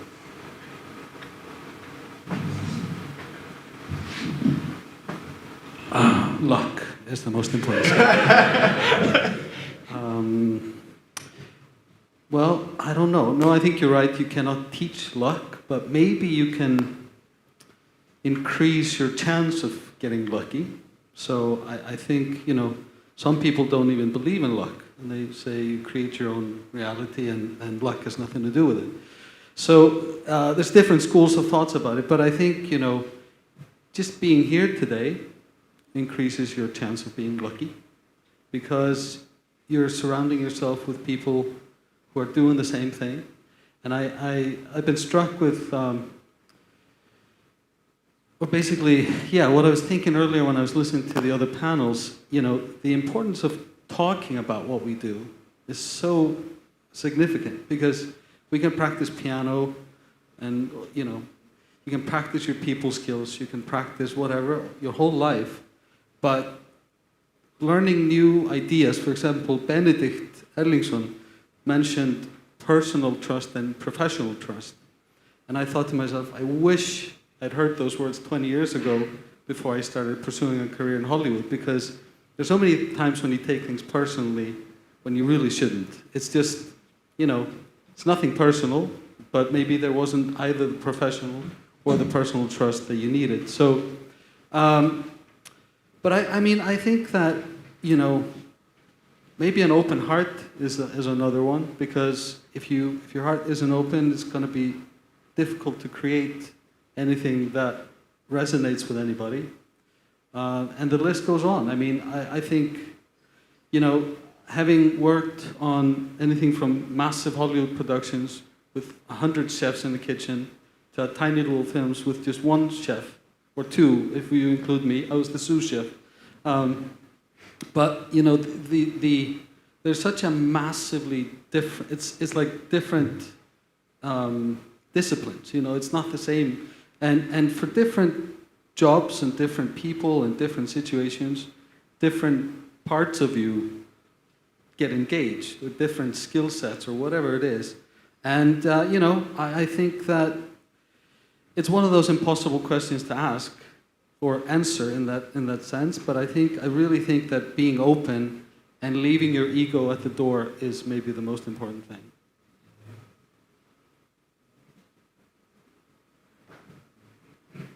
I think a lot about luck in the sense that I think it's always two-sided. I think that you have to always work on your own music, and in a way that I feel like that always opens and brings luck to you. I think that if you're looking for somebody to come to you and find out who you are, then you might not find that. But I think if you're always just pulling from within and focusing on the music that you want to make, that is an energy that expands and it brings things to you. And I've always felt that when I wanted something, it didn't happen, but if I was focusing on my own thing, then luck could come.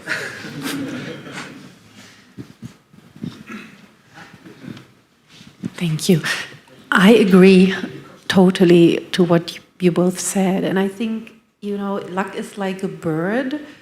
If you want to use that metaphor, you don't know where it flies to and where it decides to sit, on which tree it decides to sit, but you can prepare your nest for it. You can make it as interesting, as vital, as attractive for the bird to land there. And music is full of interesting metaphor also. Everyone has a feeling for the instrument. Many musicians are performing artists also.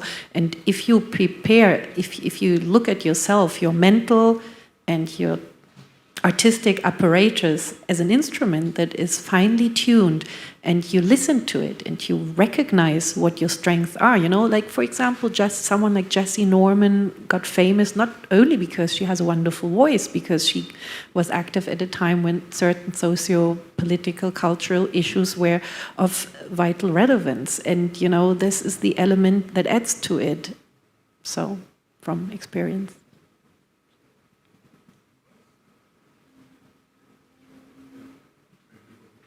This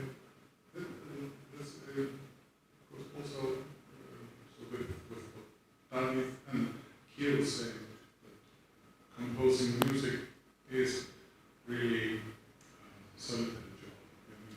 You like to be doing that alone. And I was just thinking that because working in film industry is quite another thing, personal trust. For myself, I'm a classically trained composer, and when you deliver a new piece for orchestra, you deliver it, and that is actually almost untouchable. I am finished, no one can touch it. It's perfect. but when working in film, face all kinds of criticism. I was just thinking, is there specific characteristics that film composers have in common, or is it, or someone with just can be good composer but not out working in film?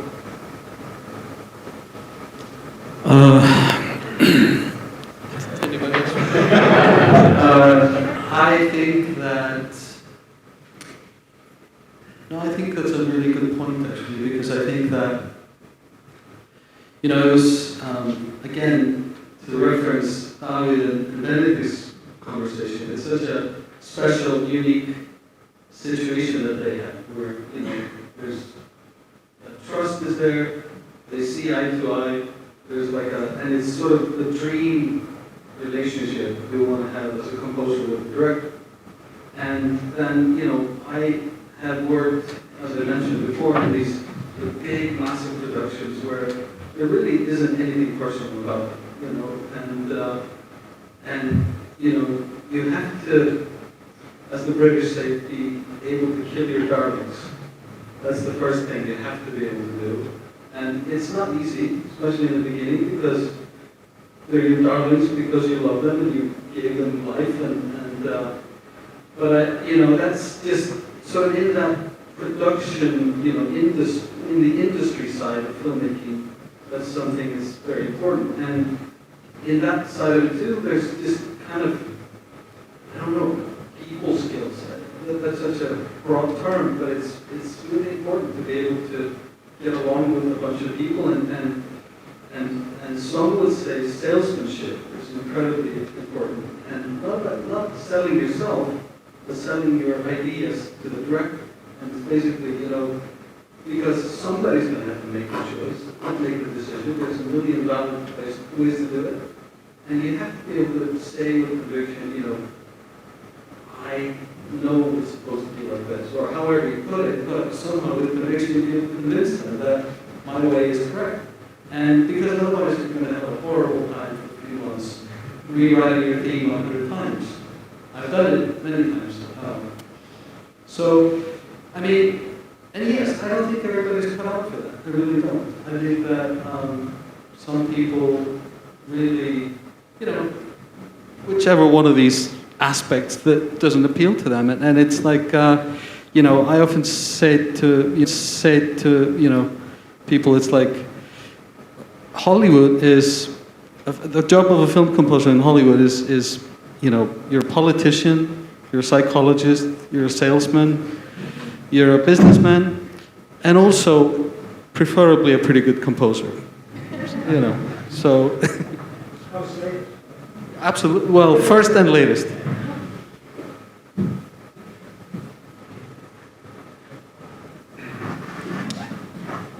I have to say, I have very limited experience actually working on films, so I'm learning a lot as well as maybe you are. But I found it really interesting. I found a lot of things that I learned doing it for the first time this year. I made a lot of kind of interesting mistakes. My organizing was all over the place. I lost track after 1 week of working on what I was doing, and I had to constantly be working on that. I found that really interesting. But also, yeah, how kind of, because I come from a background of making music first and foremost as just the music, and there's no visual narrative or anything coming, like when I create it, and then maybe somebody adds it afterwards. But then you're working with the film, and the film exists first, and then you do the music. And I found I kind of had to work with different muscles in my brain to do that. And sometimes I would feel like the music would be worse because of it, but it works somehow. And I was constantly amazed at that process. But yeah, I don't know. I don't really know what kind of person would succeed in this industry. I personally can't say for me or anyone. I just wanted to maybe sort of get back to the luck thing. I sometimes get emails from composers and who want to, get me to know their work. I don't know why. I'm not Benja Links, or I'm sort of under the radar kind of director, and I love what Benja and David have been doing together. It's great, and it's nice to see when a director and a composer click like that. But the music that composers are sending me is so not like the movies I do, or the music that I'm looking for. So for composers, I think if you're sending out your work and stuff, you should know the work of the directors, producers, like what they're doing. Most of the work I get is sort of the very sort of classical way of scoring movies, but that's not really what I'm looking for. I kind of like to seek out composers that I've heard. Jofrir, for instance, and her group Samaris, they were just starting out, I think, like the first album, and I just heard their music on the radio, and they had won this Musiktilraunir, and I was like, wow, this is perfect. I was doing this movie called Excel. This is perfect sort of contrast to the sort of dark world that we're going into with this movie, in contrast with, and the sort of main composer was Anna Thorvaldsdóttir, and her music is very, very intense and kind of cold and dark. At least that is what I was looking for from her. And she hadn't done a score before. I just also heard her music somewhere. So there was this contrast that I was looking for, and again, maybe luck there. But yeah, I don't know, just know the people that you're sending your work to. Yeah.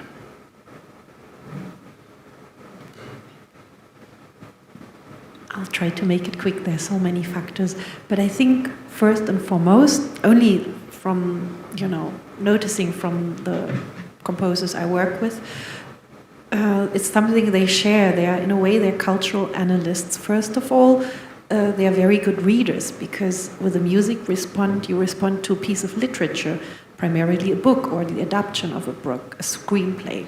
Then you are someone who's got skills that are more in the operatic field. Film is about, how you organize people in time and in dimension. So if you have experience in this area, you might be very well equipped for film. Also, you are an image expert, because you respond with the music to cinematography and pictures.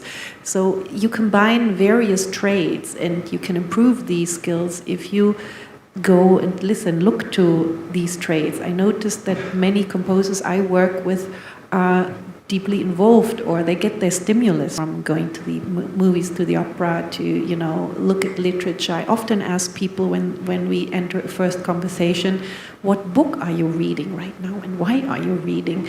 Because this is how you engage in dialogue, and how you create and respond to creative stimulus. Yeah, and that is something that combines many of the more successful composers I work with.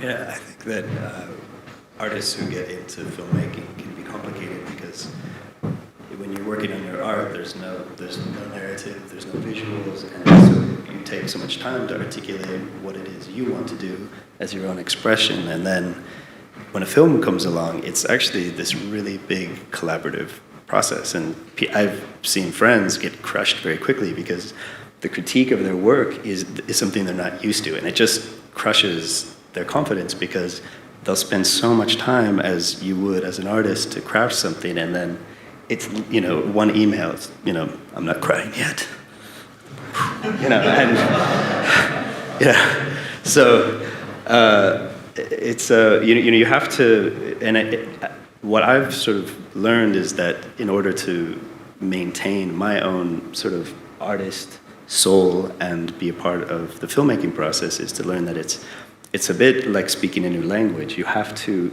take what you've learned as an artist, and then you're learning a bit of a new language, and it's about space. You're giving space to the actors, the cinematographer, the story, and it's about accepting that space. As artists, we take up all the space, and we're used to that, and we're everything is about what we do. And so once you look at it from that angle, I think it's much easier to take the blows and to make it a collaborative effort, and maybe less personal, and I think that's really important. I have one or two questions more before I give you go about them. And this one is different kind, and that is when I was studying in the 80s, the early 90s in Vienna, there was this, if you wanted to be a film composer and try to get into this business, the big ones, you actually have to move to Hollywood, or at least go to America, or go somewhere where everything's happening. Now, this, many years later, things are so different now. You are in contact with everyone in the world, actually. You can reach everyone almost with that.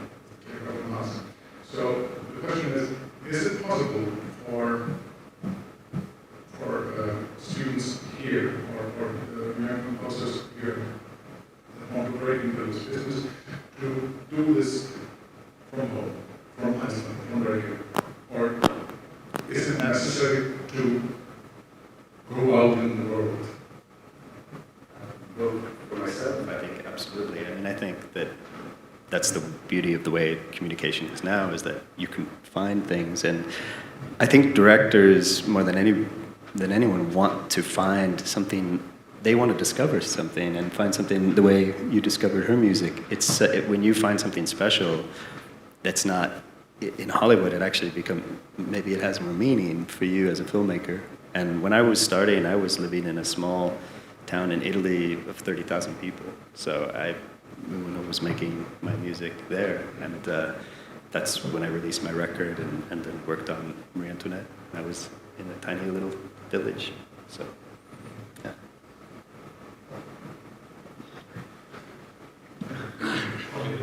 Hollywood question.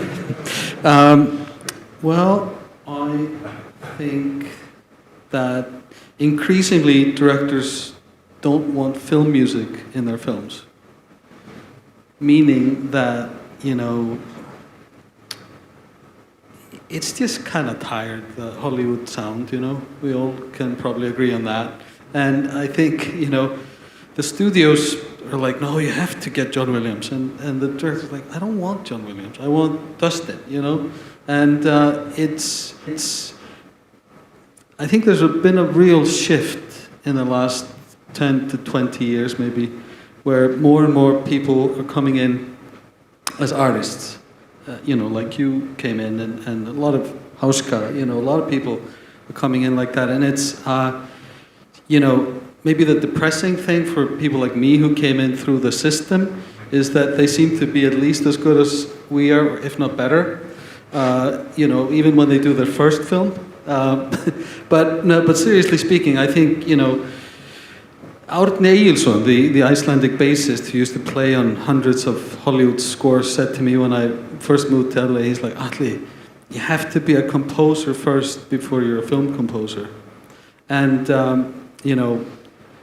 I already had my first child and a bunch of student loans, so I promptly, disregarded that advice and started trying to get a job somewhere. But in hindsight, not that things turned out okay, but he was absolutely right, because it's, this whole thing about, I don't know, Hollywood is its own thing, and if you want to work on those films, yeah, I suppose your chances of getting into that increase if you move to Hollywood or to Los Angeles. But I think increasingly people in LA are looking for somebody like Dustin or somebody, somebody in here. They just want to hear new music that's really interesting, that would lend itself really well to their film. And so, I concur. I don't think there's really any need. And I think it's important for people to also think about what do they really want to do. It's like you were saying, it's like, don't send me, something that sounds like Strauss. If you've ever seen anything I've done, what's the point? So it's like, I think you have to kind of be honest with yourself. Do you want to do big Hollywood blockbusters? First of all, it's almost impossible to get into it. And secondly, then you probably need to move there if you want to increase your chances. But is that really what you want to do? Or do you want to be more of an artist and be, do something that's a bit more honest and from the heart? And then, I mean, in either case, I think it's not necessary, but it depends on what you want to do. Right, completely. I agree with you, and that's my experience as well. I would say, as you say, what are your goals? I mean, I know many people like Tarantino films, but is it very likely that you, with the second or third score, would get recognition from someone like him? Most likely not. And look at what surrounds you, what is accessible as well. So, good example is the current entry, the foreign language category of the Oscars, German film called Systemsprenger. Basically, I don't know the English translation, something like Jump the System, about a child with ADHS. And it's a crazy film, and it's a student film, and it's a strong film, and it's a film for stylistic, aesthetic, as well as for content reasons, many people respond to emphatically.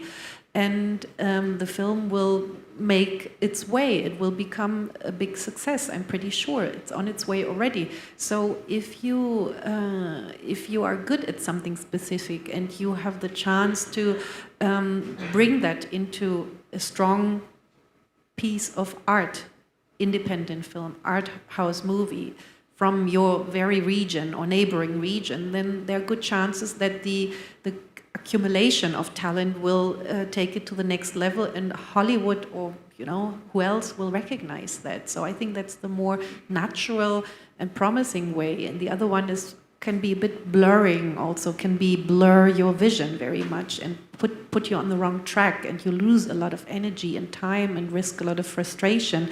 Whereas if you would, say basically cross the street where the greens are light, it's much easier than, running against the storm. So,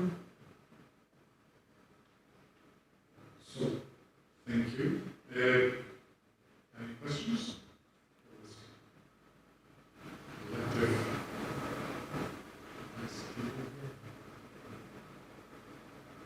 Questions? Yeah. Hi, my name is Untitled. First of all, I'd like to thank you for making this symposium a reality, because, like you said, it's time.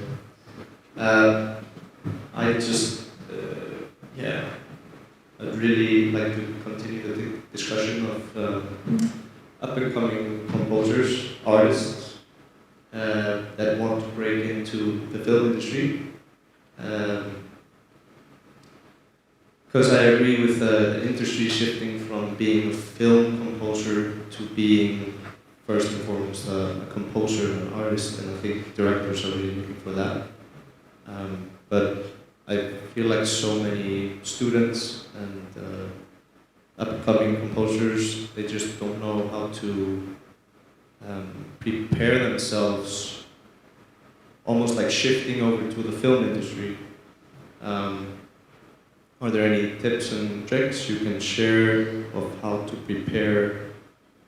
Is it a catalog of music? I mean, business and connecting is obviously very important. Connecting with directors, but on the creative side, on the music side, is there anything? Because we speak about luck, but is there some sort of music that you can prepare for a director, and is there some other types of music that maybe doesn't work that well? What do you think about that?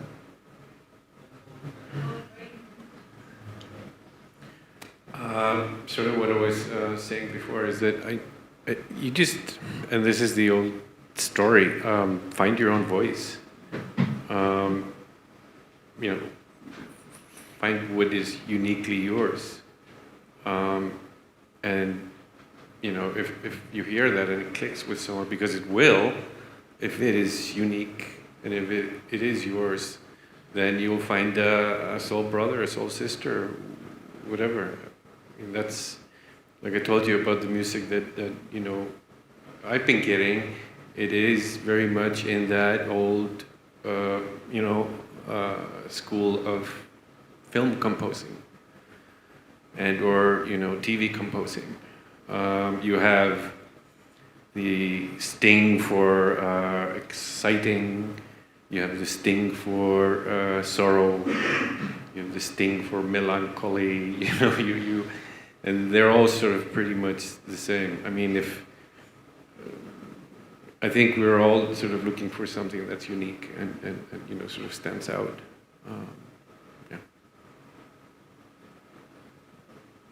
Beyond the obvious, which is just work on your music and create as much music as you can in your own time.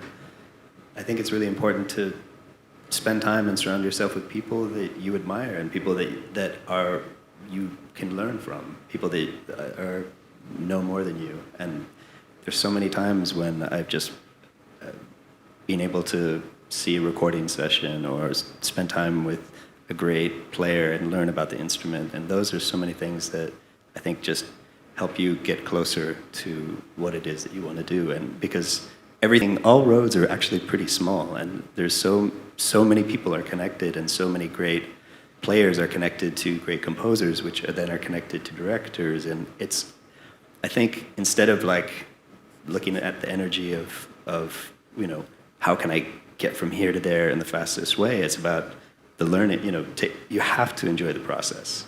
It is, you know, if you can't enjoy the process, then it's not the right place. And I think that the whole process is learning, and you're constantly learning and surrounding yourself with people that are smarter than you. I try to do that. I think it's important to think about language too. It's like, you know, what does it mean what you're saying? So I hear a few times today I've heard people talking about breaking into the film industry.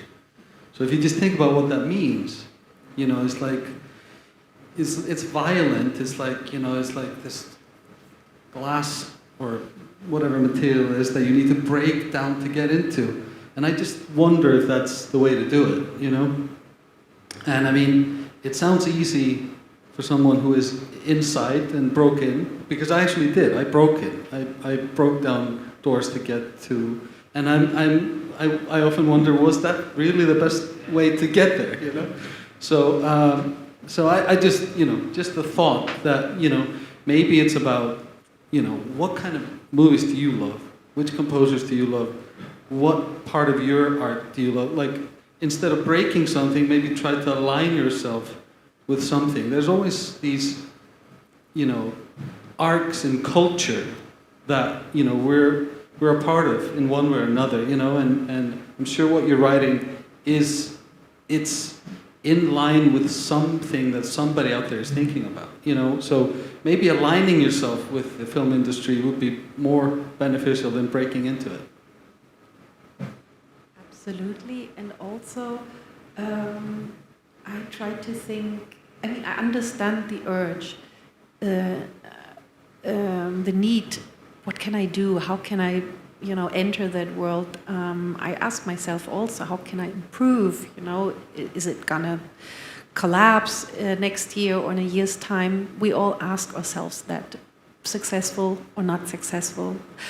There are certain trends or fashion in the music, in the film music world. You know, there is that term that composers know precisely, temp love, when you see the film, the rough edit or picture log for the first time, and they use temp music, and it was very fashionable for a certain time. I mean, all movies that were presented to us were temped with music by Olafur Arnalds, Broadchurch, or dear Johan Johansson's work.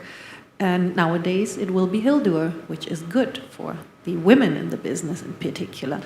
However, you should not attempt to design your work or your show reel or whatever you prepare your material around that, because that place, that seat is covered. Someone else is doing it. And if they want that music, they will go and commission these composers or similar sounding ones. So in fact, you should, in order to maintain integrity and to be authentic, because this is something people at the digital age strive for, authenticity, immediacy, you should find your own inner voice and exercise that as much as you can. I just want to add one thing, sorry. It made me think of something that Hans Zimmer once said to me, and he's probably the smartest person I've ever met. And he said to me, you know, people are always asking me, you're always reinventing yourself, isn't that risky? And he said, no, what would be risky would be not to reinvent myself. So, you know, if you think about what he's saying, it's like, you know, if you try to sound like somebody else or yourself again, that is really risky because people want something new. So reinvention is very important too. You can kind of count on that you are always going to be yourself, right? So you don't have to worry too hard about it. No? Not necessarily, because I wanted to ask about doubt, self-doubt, in relation to this. You don't need to answer the question, just doubt. How big how big of a part is self-doubt? It's very useful sometimes. I hope it is. So maybe my question is like, in the process of reinventing yourself, because we need to, and we cannot expect ourselves to be saying something that has not been said before. And it would be ridiculous not to say anything just because someone said maybe almost the exact same thing 20 years ago. You see, we just have to go for it. But about this doubt, because you spoke about earlier, like rewriting, and of course we have to do it when we have to do it, and we go for it. So maybe the question is it a lovely thing, doubting your work, and to what point do you use it as maybe a block or creative thing to keep alive? And It's turning so spiritual. Turns out being a composer of films is very spiritual. But isn't it like when you're in a flow, you're inside the flow, and then sometimes you're outside the flow. That's when you're thinking, oh, I'm in the flow's over there. And then that's when you're doubting. But if you're just doing what you do, then you're not doubting it. Really? Or is it? I don't know. Maybe you have some thoughts. Yeah.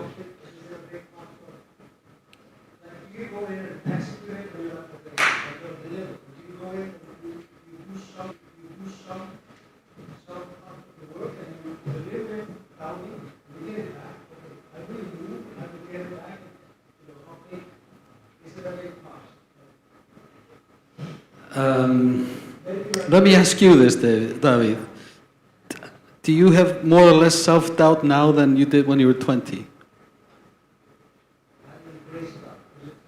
Yeah. But did you? What I'm getting at is, I think when you're younger, you either haven't embraced self-doubt or you have more of it. So I think with age, do you really? I don't know. I definitely have less now than I used to. Yeah, really?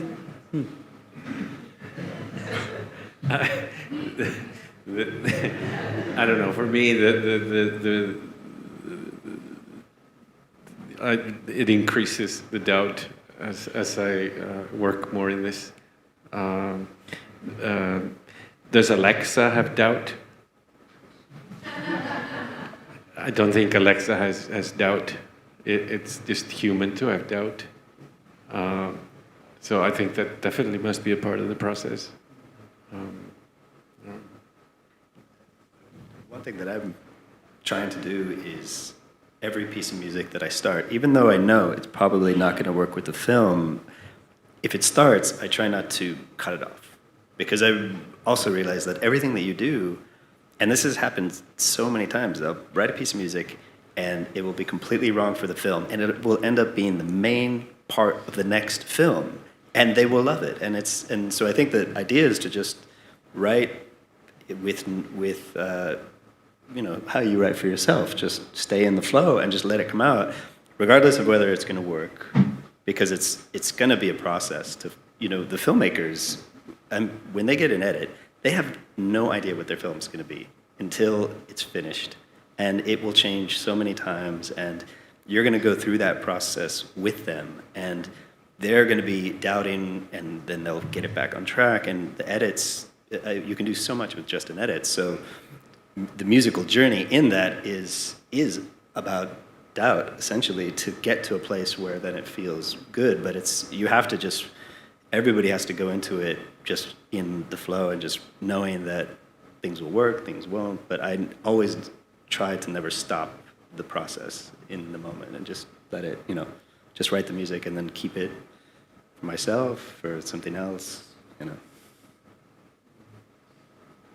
you so much. I see that time is flying, and a little short. So I will, if there is there any more questions?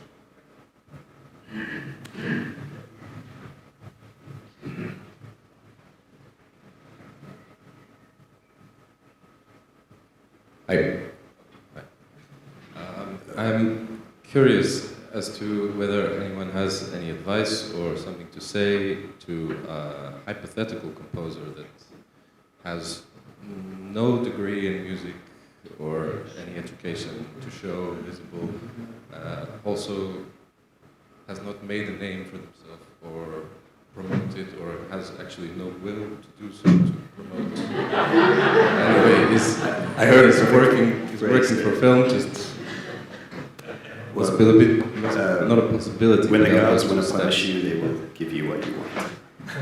That's the phrase I heard. When the gods want to punish you, they will give you what you want.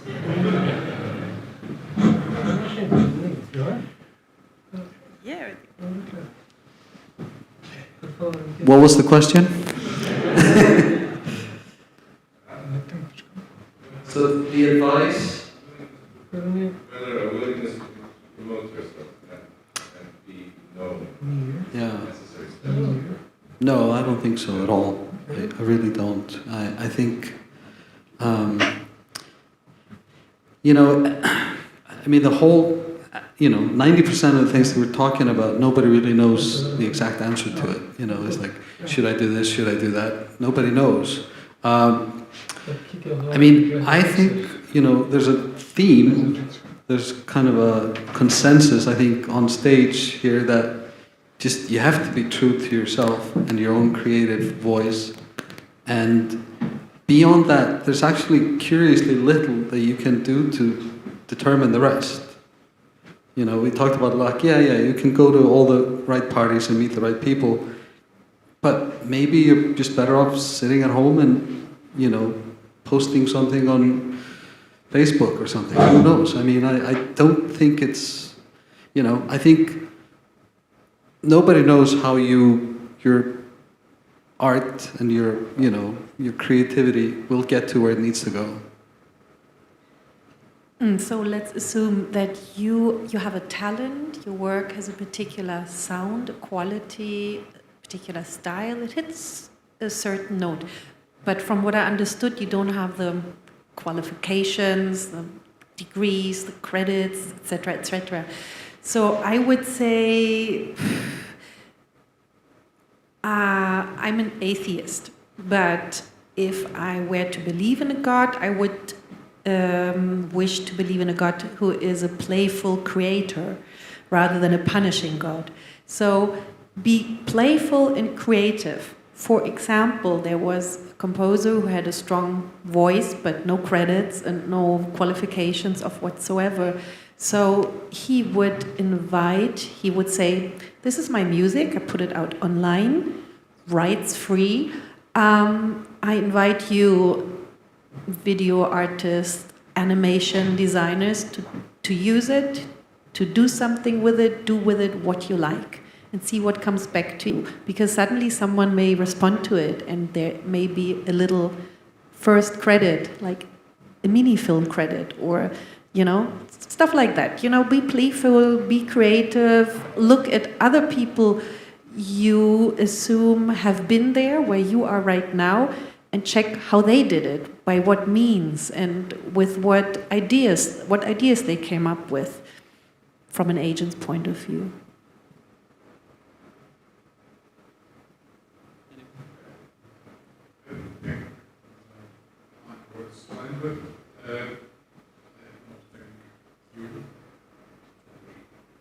Listening and asking great questions, and I want to thank Pal for such a great advice. I think we should give him a good hand.